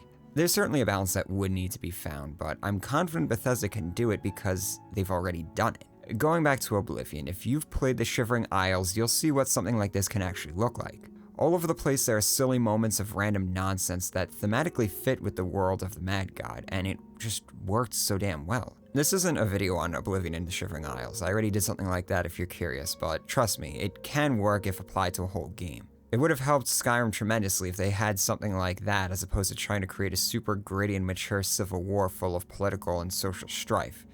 Because at the end of the day, Bethesda's own game design philosophies will never allow them to take it as far as they need to go in order to make it a compelling enough story to stand on its own. So why not compromise? You want to write a story and make quests that compel people to explore? Fine, just don't write something that is so serious about grabbing our attention with ham-fisted dramatic flair. Make it a little more obvious that the real story is the one the player is writing in their own head and acting out in the game world itself. Our Khajiit friend has been busy last we checked in on her. She has established a plan with Delphine to infiltrate the Thalmor embassy in Skyrim to collect info, gathered the remaining pieces of the Goldur amulet and reforged it back into its mythical form, saved a tree, and built a mansion in the swamp of Morthal. We rejoin her outside of Windhelm, where, needing to find a new traveling companion to replace Lydia, who is now retired, left running her estate back in Morthal, meets her newest friend. Karjo is the cat Rishka promised to get his prized moon amulet back from some bandits, and having snatched it back from the remains of a wrecked ship, reunites it with its proper owner. Karjo, grateful to the Dragonborn, offers to join the lone woman on her adventures, and, being fond of this fuzzy warrior, happily takes him aboard. The Khajiit duo make their way to Solitude, where their new adventures are set to begin. Up there she's got two shifty Argonians she's got business with. The first being Gollum I, the Argonian who seems to be doing deals against the best interests of the Thieves Guild. As Brynjolf had warned, the lizard isn't up for chatting, especially with guild types whom he insists he doesn't do deals with any longer. But with a little persuasion he cracks and admits he never should have accepted the jobs moving cash for Golden Glow and Hunting Brew. He mentions it was a woman who seemed to have an axe to grind against Mercer, but swears that's all he really knows. His line of work involves anonymity, so it's not like he can actually identify the true buyer or anything. But then he excuses himself and leaves the inn in a hurry, so Rishka decides to begin tailing him. He leads her back to the East Empire Company's warehouse down by the Solitude docks, so she follows after him. Being the most uncoordinated cat in Skyrim though, she has more than a couple of dust-ups with the guards of the place. which Golemai seems oblivious to the sounds and the smells of the guards being incinerated by Rishka's magic. At the back of the warehouse is a hidden section of the caves. She confronts Gollum, who finally spills all the beans. In exchange for his life and for Rishka to smooth things over with Mercer, he tells her the mystery buyer was Carlia, a former guild member who in fact does have a very serious grudge against Mercer and the guild. Rumor has it she murdered the previous guild leader, Gallus, and seems to be returning to try and get at Mercer. She mentioned to Gollum she's going to be returning to where the end began the last time he saw her, and swears that truly that is actually all he knows. Rishka leaves him be, satisfied that this is what she needs to bring back to Mercer. Back outside, she then makes it for the lighthouse, which she promised to darken for Jari Ra and his group of pirates. Surprisingly, there is no one there to actually impede her progress, which makes her wonder why the Argonian needed her at all. Still, when she reports back to the Argonian waiting on the docks, Jari tells her that their target would have swung wide and dashed itself on the shore opposite the docks on the other side of the inlet, and that she ought to go meet his sister there for her split of the loot. When she gets there though, she finds the bandits have already made off with all the loot, and all of them have orders to kill Rishka on sight. Rather than cut her in, the sibling Argonians figured it would just be cheaper to try and murder the Dragonborn. A costly and fatal miscalculation on their part, as Rishka and Karjo cut them all down in the hull of the ship. Pulling a note off the body of the bandit's sister, they learn of the pirate hideout in a cave north of Solitude. So the two of them go up there for their cut of the loot and to rid Skyrim of their pirate problem at the same time. It's funny how these things end up working themselves out. Rishka started this thing as a willing accomplice to a little high-seas banditry and ended it a hero who rid the world of some thieving scum, all the while making off with all the loot. Before she makes contact with Delphine's inside man at the Thalmor embassy, the party heads down the road to the old Imperial fort Rika and Tullius wanted cleared of bandits so that their men can move in and occupy it. It's something Rishka has gotten good at these past few weeks, and it isn't long before she's back in Solitude swearing an oath of loyalty to the Empire and the Legion.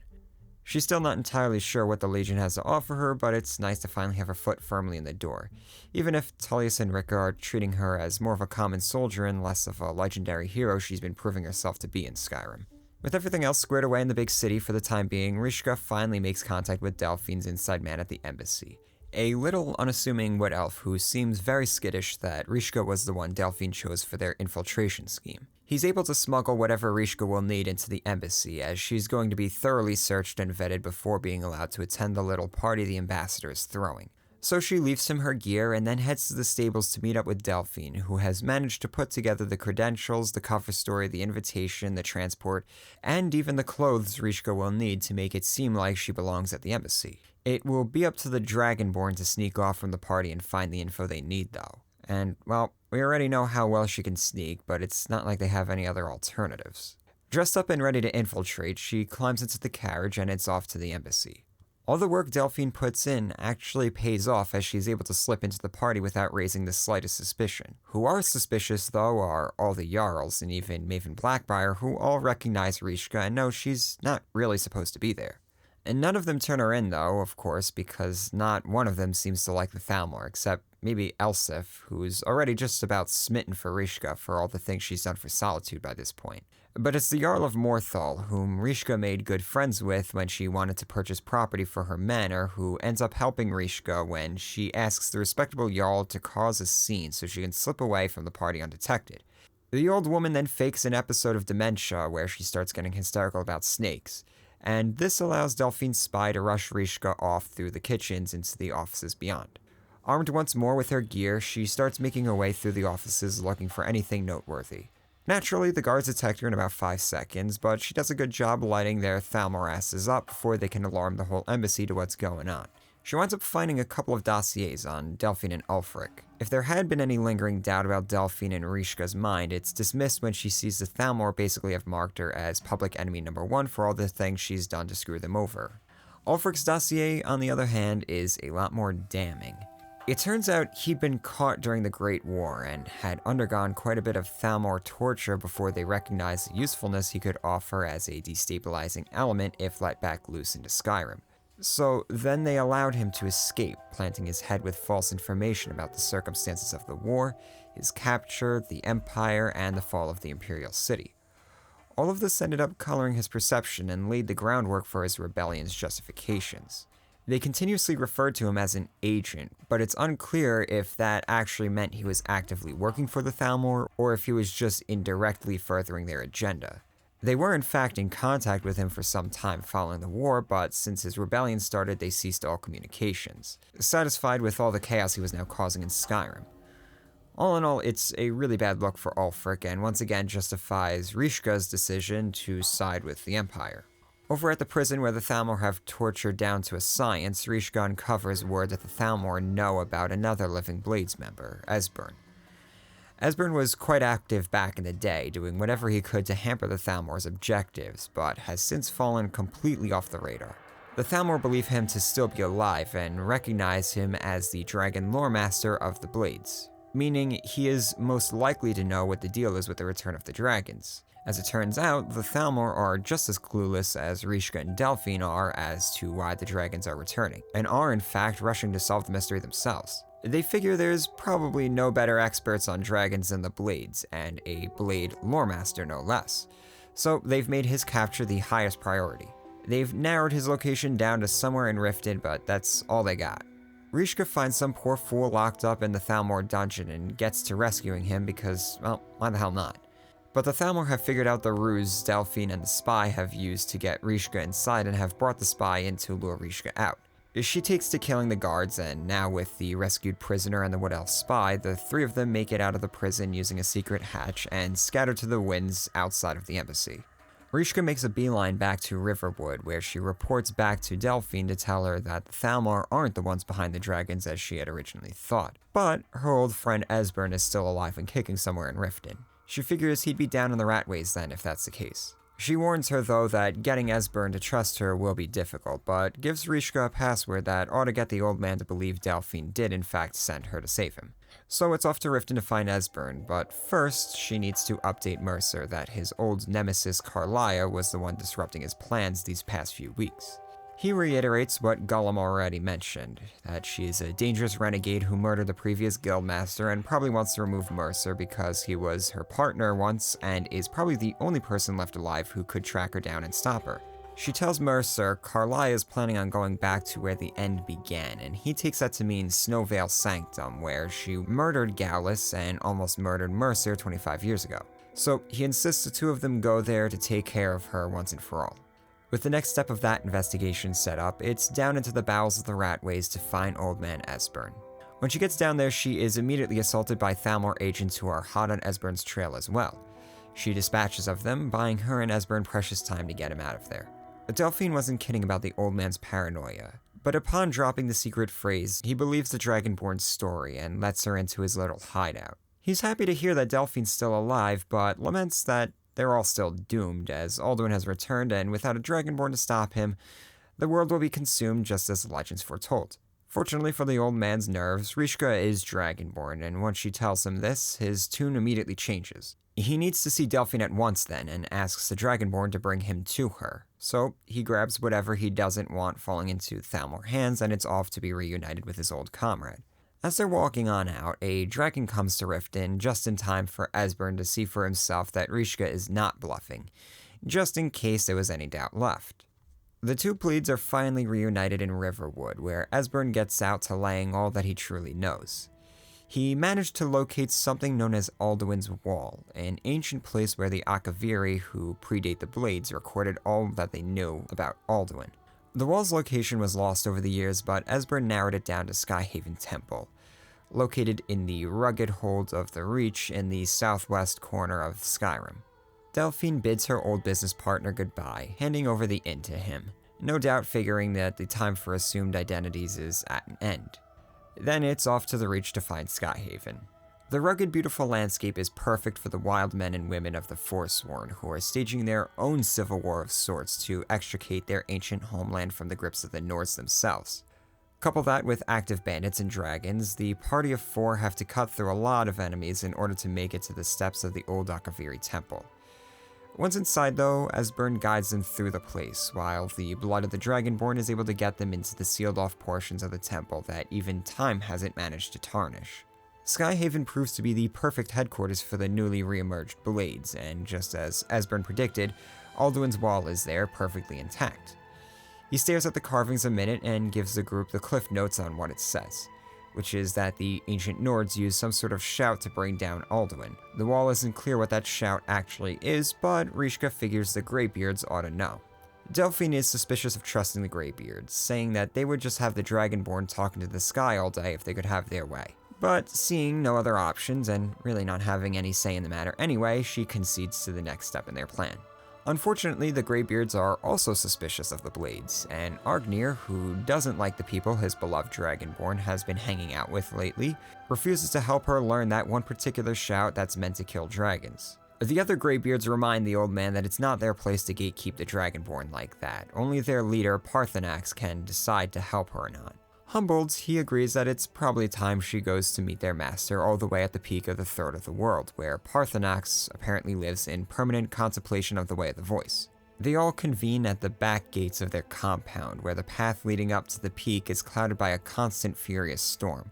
They teach her a shout that will part the clouds for a time, allowing her to walk up to meet the head monk. So Rishka starts screaming at the sky as she climbs the mountain in order to keep the storm scared until she's able to reach the top. Once up there, a big, ancient, and ragged-looking dragon comes swooping down to greet her. Turns out Parthenax is a dragon. In fact, he was one of the first dragons to have turned on Alduin back in the day and began teaching humans how to use the voice to free themselves of the tyranny of his kin. Ever since Alduin was defeated, he's remained up on the mountain, biding by the Way of the Voice, awaiting what was to come. He knew the truth about Alduin and his supposed defeat way back in the day by the ancient Nords. He wasn't slain like legends believe, he was just too damn powerful for that to work. Instead, he was cast adrift in time via the power of an Elder Scroll. The ancient Nords used an Elder Scroll like some sort of superweapon and banished Alduin from the planes of time. But banishing something immortal from time doesn't exactly work, and Parthenax figured it would only be a matter of time before Alduin was able to return to try and conquer the world a second time. In using the Elder Scroll, the Nords managed to rip a hole in time at the Third of the World, a literal wound in the fabric of reality. After a little shouting contest, Parthenax agrees to help her stop his old comrade one more time. But it's going to take more work on her part to make it happen. For starters, he agrees that she does need the Dragon Wrench shout, but he doesn't know it. Really, no one but the ancient Nords knew it, because they were the ones who created it. They used all the hatred they harbored for the dragons into making an entirely new shout, and so it's really not possible for a dragon to know it. Only ancient Nords or someone like a Dragonborn who has the innate ability to learn something like that. But all is not lost, as he figures if she can get another Elder Scroll, she can use it at the Time Wound to go back in time and learn the shout from the ancient Nords themselves. Elder Scrolls are kinda great for that sort of work. Only problem will be finding one, but surely someone at the College of Winterhold might be able to track one down. With her work cut out for her, it's time for her to get off that mountain and make her way to the college, where she asks her favorite orc librarian if he knows of any Elder Scrolls lying around Skyrim she might be able to borrow. He basically calls her a moron for even thinking he would let her see one if the college did possess one, but fitting his character, he gives her a few books that might give her a lead. One strange book penned by a man named Septimus catches her attention, and she asks the librarian about it.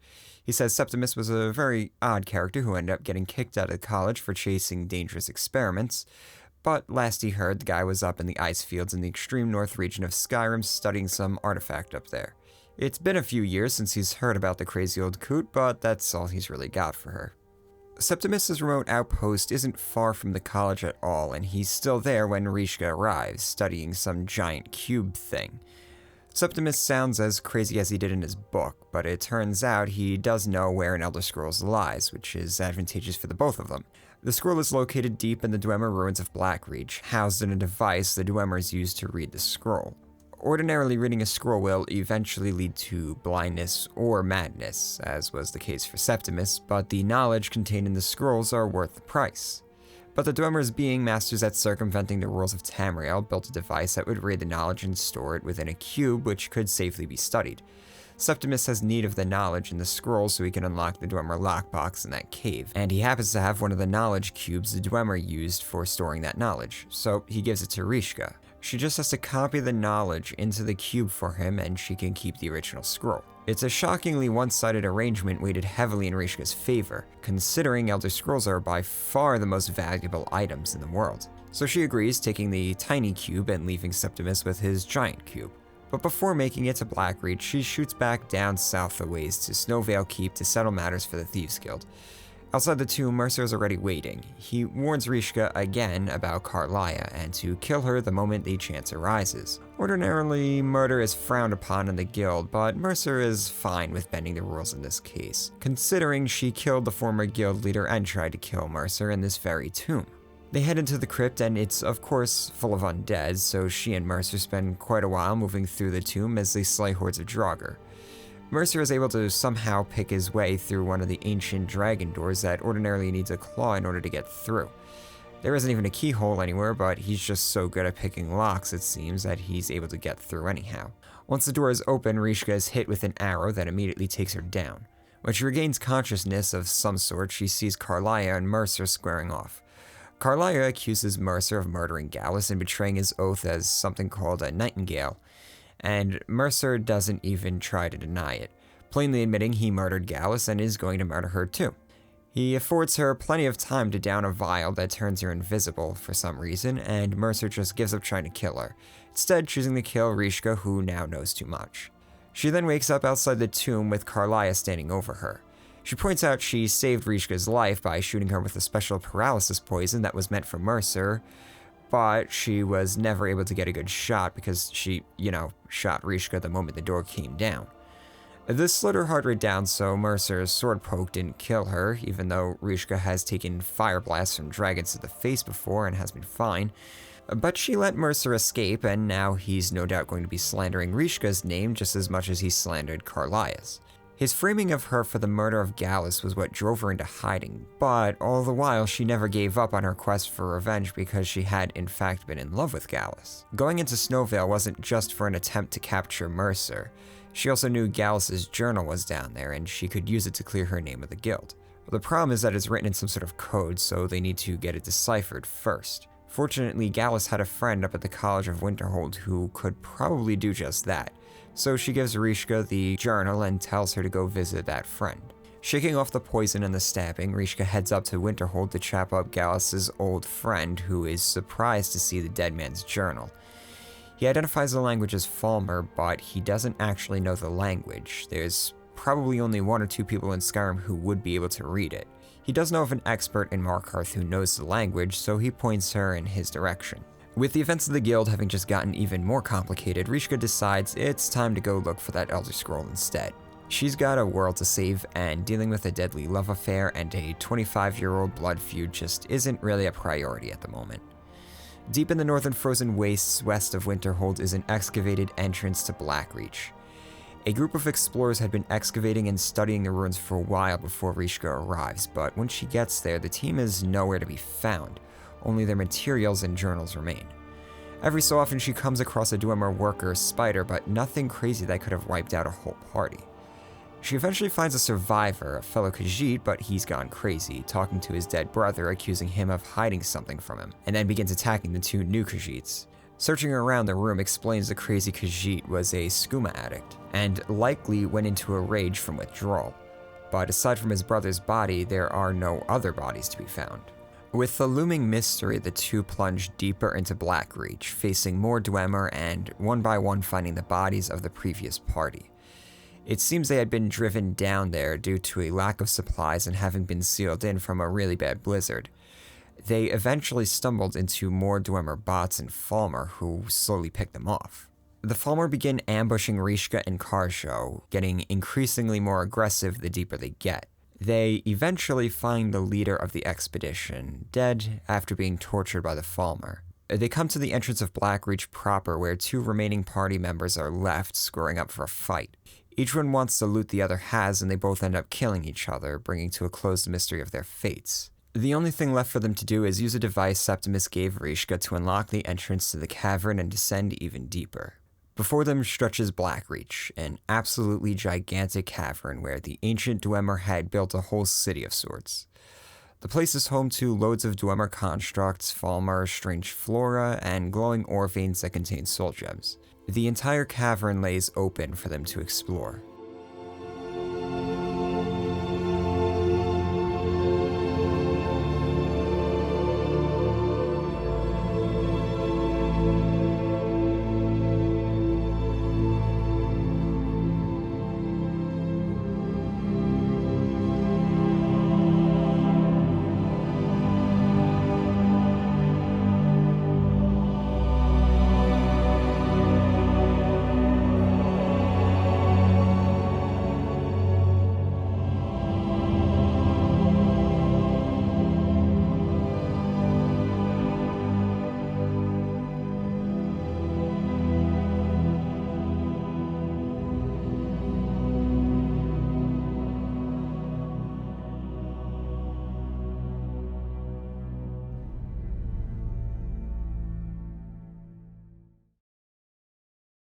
Rishka and Karjo spend 3 full days down there exploring as much as they can and looting and harvesting anything valuable. They eventually make it to the Tower of Mizark, where the Elder Scroll is housed. Using the cube Septimus gave her, she's able to activate the device and pull the secrets of the scroll out and into the cube. Once the cube is loaded up, the device reveals the precious scroll, and she grabs it and makes it back to the surface at long last. Scroll in hand, she makes it back to the Time Wound, where she's able to do what Parthenox suspected and use the scroll to see into the past when the ancient Nord warriors used the scroll to send Alduin forward in time. She gets to see them use the Dragon Wrench shout, learning it in the process, and once she's back in Mundus, Alduin comes swooping in for a kill. Rishka and Karjo are forced to make battle with Alduin, but since she now has the Dragon Wrench shout, she's able to ground the beast and weaken him enough for them to really hurt him. He eventually concedes to some extent, but reminds her he cannot be killed in Tamriel by anyone, seeing as he's the firstborn of the god Akatosh. Not even a Dragonborn could kill him. So he's going to go head off to the Nordic afterlife Sovngarde, where he will then consume the souls of the dead until he's powerful enough to come back and continue his conquest. Parthenex comes in to remind her that even though Alduin is not defeated, she's done more hurt to him than he's ever known before. And that ought to shake the faith a lot of his dragon followers have in him. If that's the case, she should be able to get one of them to flip and tell her where he ran off to.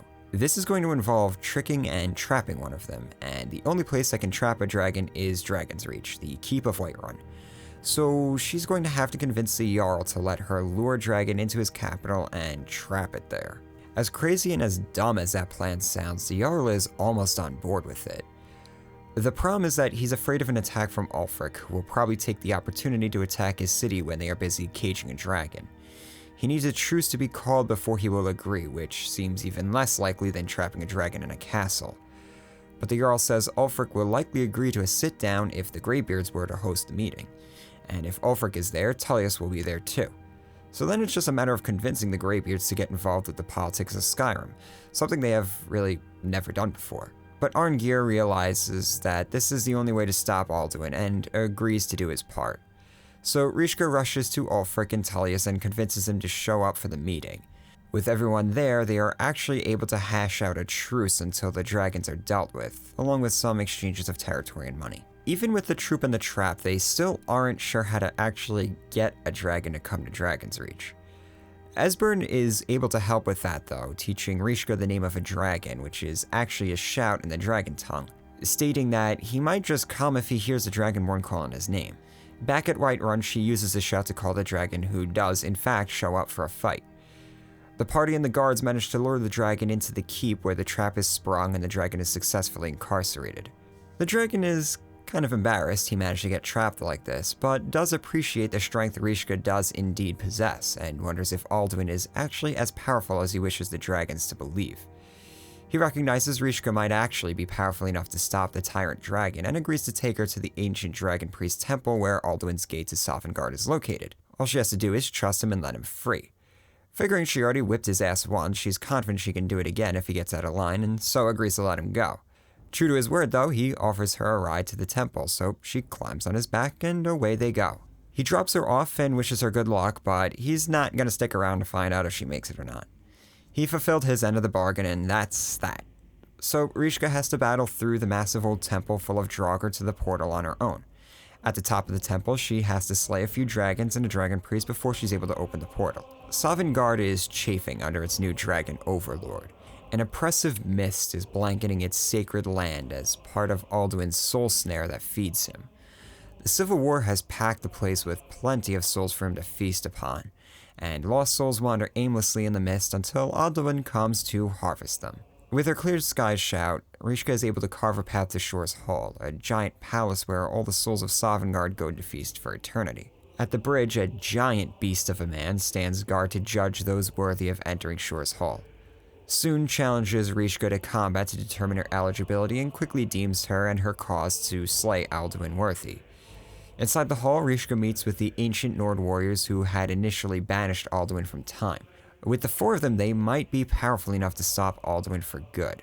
They all spill out of the hall and cross the Whalebone Bridge, shouting down the mist until Alduin gets sick of their nonsense and comes barreling in.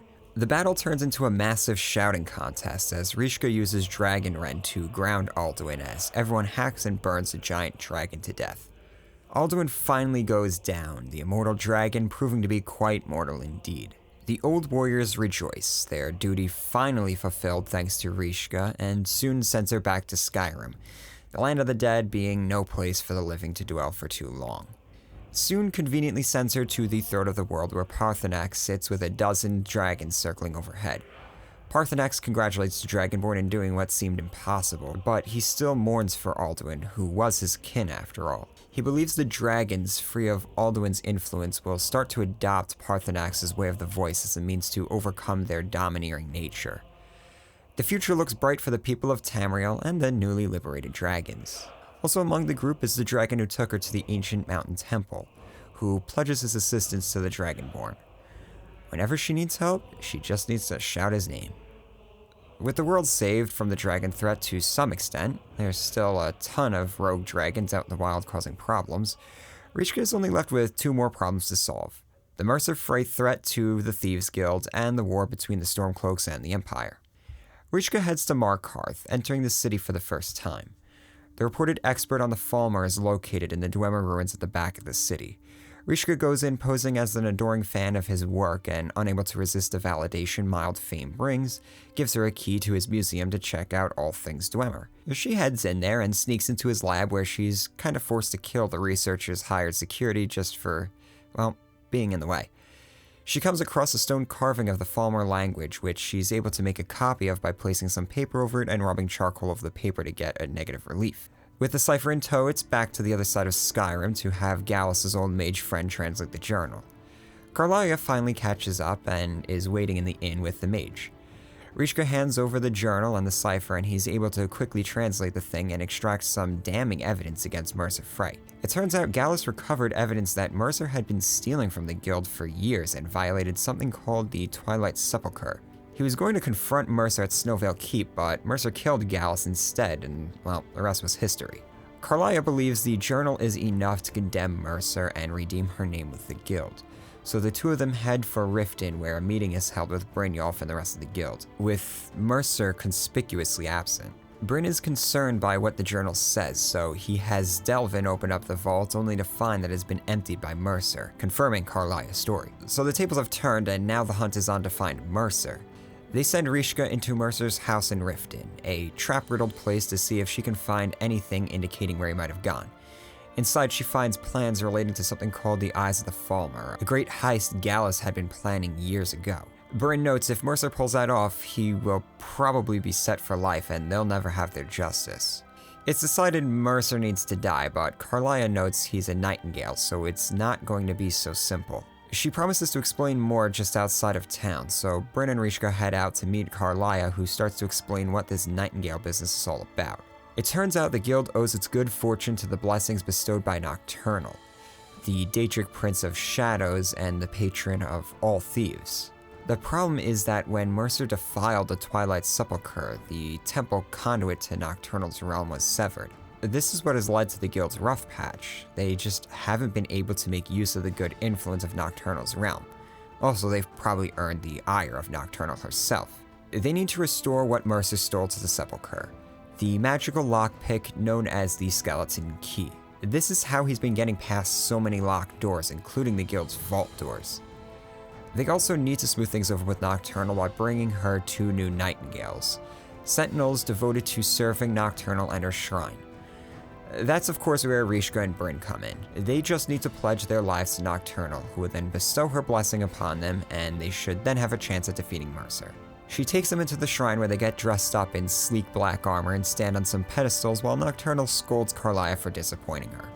Still, she's pleased to have 2 new attendants and agrees to the deal. With that, Rishka and Bryn are now nightingales, and it's time to face down Mercer. The Nightingale party meets up inside the Dwemer ruins of... fuck even trying to pronounce that. Where evidence of Mercer's presence is everywhere. They proceed ahead, fighting off the usual fare of Dwemer ruin baddies, catching sight of Mercer from time to time.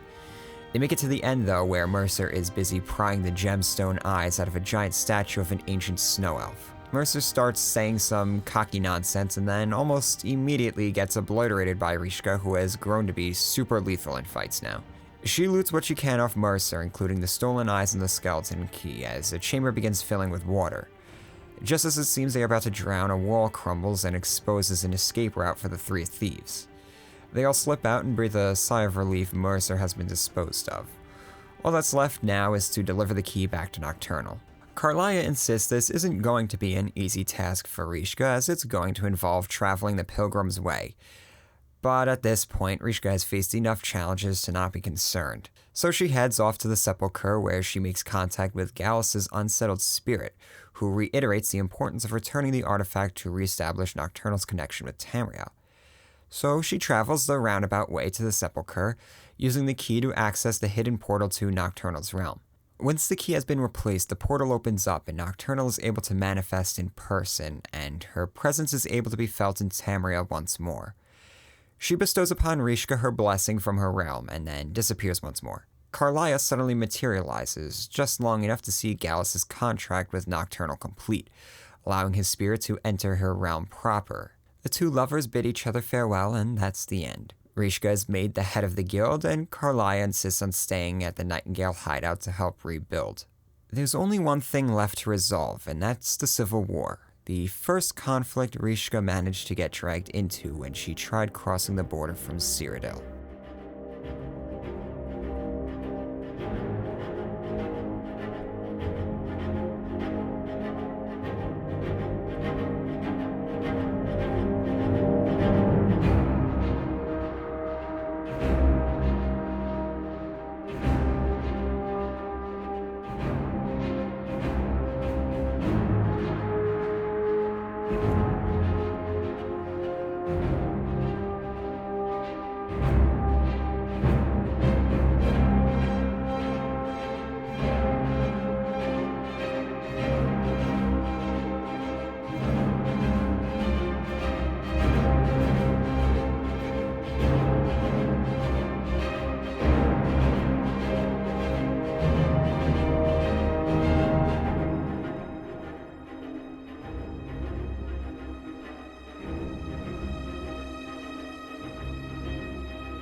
With Ulfric dead, the rebellion is broken and the Empire is victorious. The Dragonborn, now a hero of tremendous renown, takes her leave, departing the city and disappearing from all records. There's been scarce sightings of the Khajiit hero since, but something tells me we haven't quite heard the last of her. I feel as though I've finally played this game the way Bethesda had intended. It may have taken almost a decade for me to be able to judge the game on its own merits, but I'm kinda grateful I did it, because I managed to redeem a game I had written off so many times. Is the game flawed? Oh, absolutely. Really, none of the quests carry compelling narratives or involve more than fetching items, talking to NPCs, or going into dungeons. Player dialogue choices are basically worthless. I'll always be bitter about some of the things they cut from Oblivion as opposed to fixing and improving them. The aesthetics of the dungeon sets get very tiring very quickly, and a lot of the mechanics and skills were oversimplified, and it took the efforts of many modders to redeem those systems. But damn, did I have a blast getting sucked into the immersive natural world of Skyrim and playing as a squishy spell-slinging cat with no moral guides. As I was writing this, I was watching a Skyblivion developer stream, and he just so happened to mention a very relevant anecdote. As he's landscaping some obscure underwater coastline section, a commenter asks him why he's spending so much time working on a segment that probably no player will ever see. Valid question, and his response is an anecdote where someone is building a theater and spends all his time and money on building a stage, and the builder is asked, what plays are even going to be performed here? And the builder just goes, I don't know, I'm just building them a stage. The point being, when you're making something, especially something like a video game, you don't really know the experience the player is going to get out of it. Some studios take that to mean that they need to impose structure to guarantee some type of experience. These are the directors. While other studios take that to mean that they should focus on building the stage and let the players do what they will with it. Going off of every interview I've ever seen given, Bethesda are stage builders, not directors. And they catch a lot of flack for that because the genius of their creations is just much less noticeable. Their games are riddled with silly bugs, confounding design choices, and disappointing compromises that kinda do a lot to diminish the praise their sandbox world design deserves. Would I like to see the weak points of Skyrim improved upon so I don't have to rely on modders to fill in the gaps? Absolutely, 100%. But I'm not going to say that they are talentless hacks who should let other more competent studios take over their IPs either. Oblivion possessed a certain unmistakable charm thanks to its janky presentation and its sometimes silly, non-serious premises. But it also was capable of conveying moments of genuine zen when the player was left to wander its detailed natural world.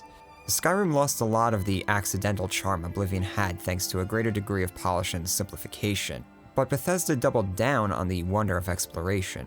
If that isn't a player's cup of tea, they're going to be left disappointed. If their immersion is broken easily by inconsistencies of the game world or the bugs and jank, then they're also going to have a bad time with it. Skyrim is definitely not a game for everyone, despite what the marketing wants people to think. It's a casual experience when compared to other RPGs, but that doesn't mean it can't satisfy players looking for a deeper experience. It's going to take some effort on the player's part, either through modding, through imposing challenges and restrictions, or just by approaching the game with a different mindset than they are used to. But it can be a pleasant ride. And at the end of the day, if I can enjoy a game, I'm satisfied. I'm just glad that I can finally return to Skyrim each year without feeling the same level of bitterness I had known for 9 years. This video, as usual, turned into something larger than I'd planned. I was sort of dreading doing Skyrim because my feelings of the game were just so negative for so many years, and it was intimidating to tackle a game bigger than Oblivion content-wise and not make another 7-hour-long mess. There may be another smaller Skyrim video down the line, but I'm not entirely sure when. In the meantime, feel free to check out some of my other videos on Bethesda games. Subscribe if you wish to get notified when the next video is up, and as always, thank you, and I'll see you in the next.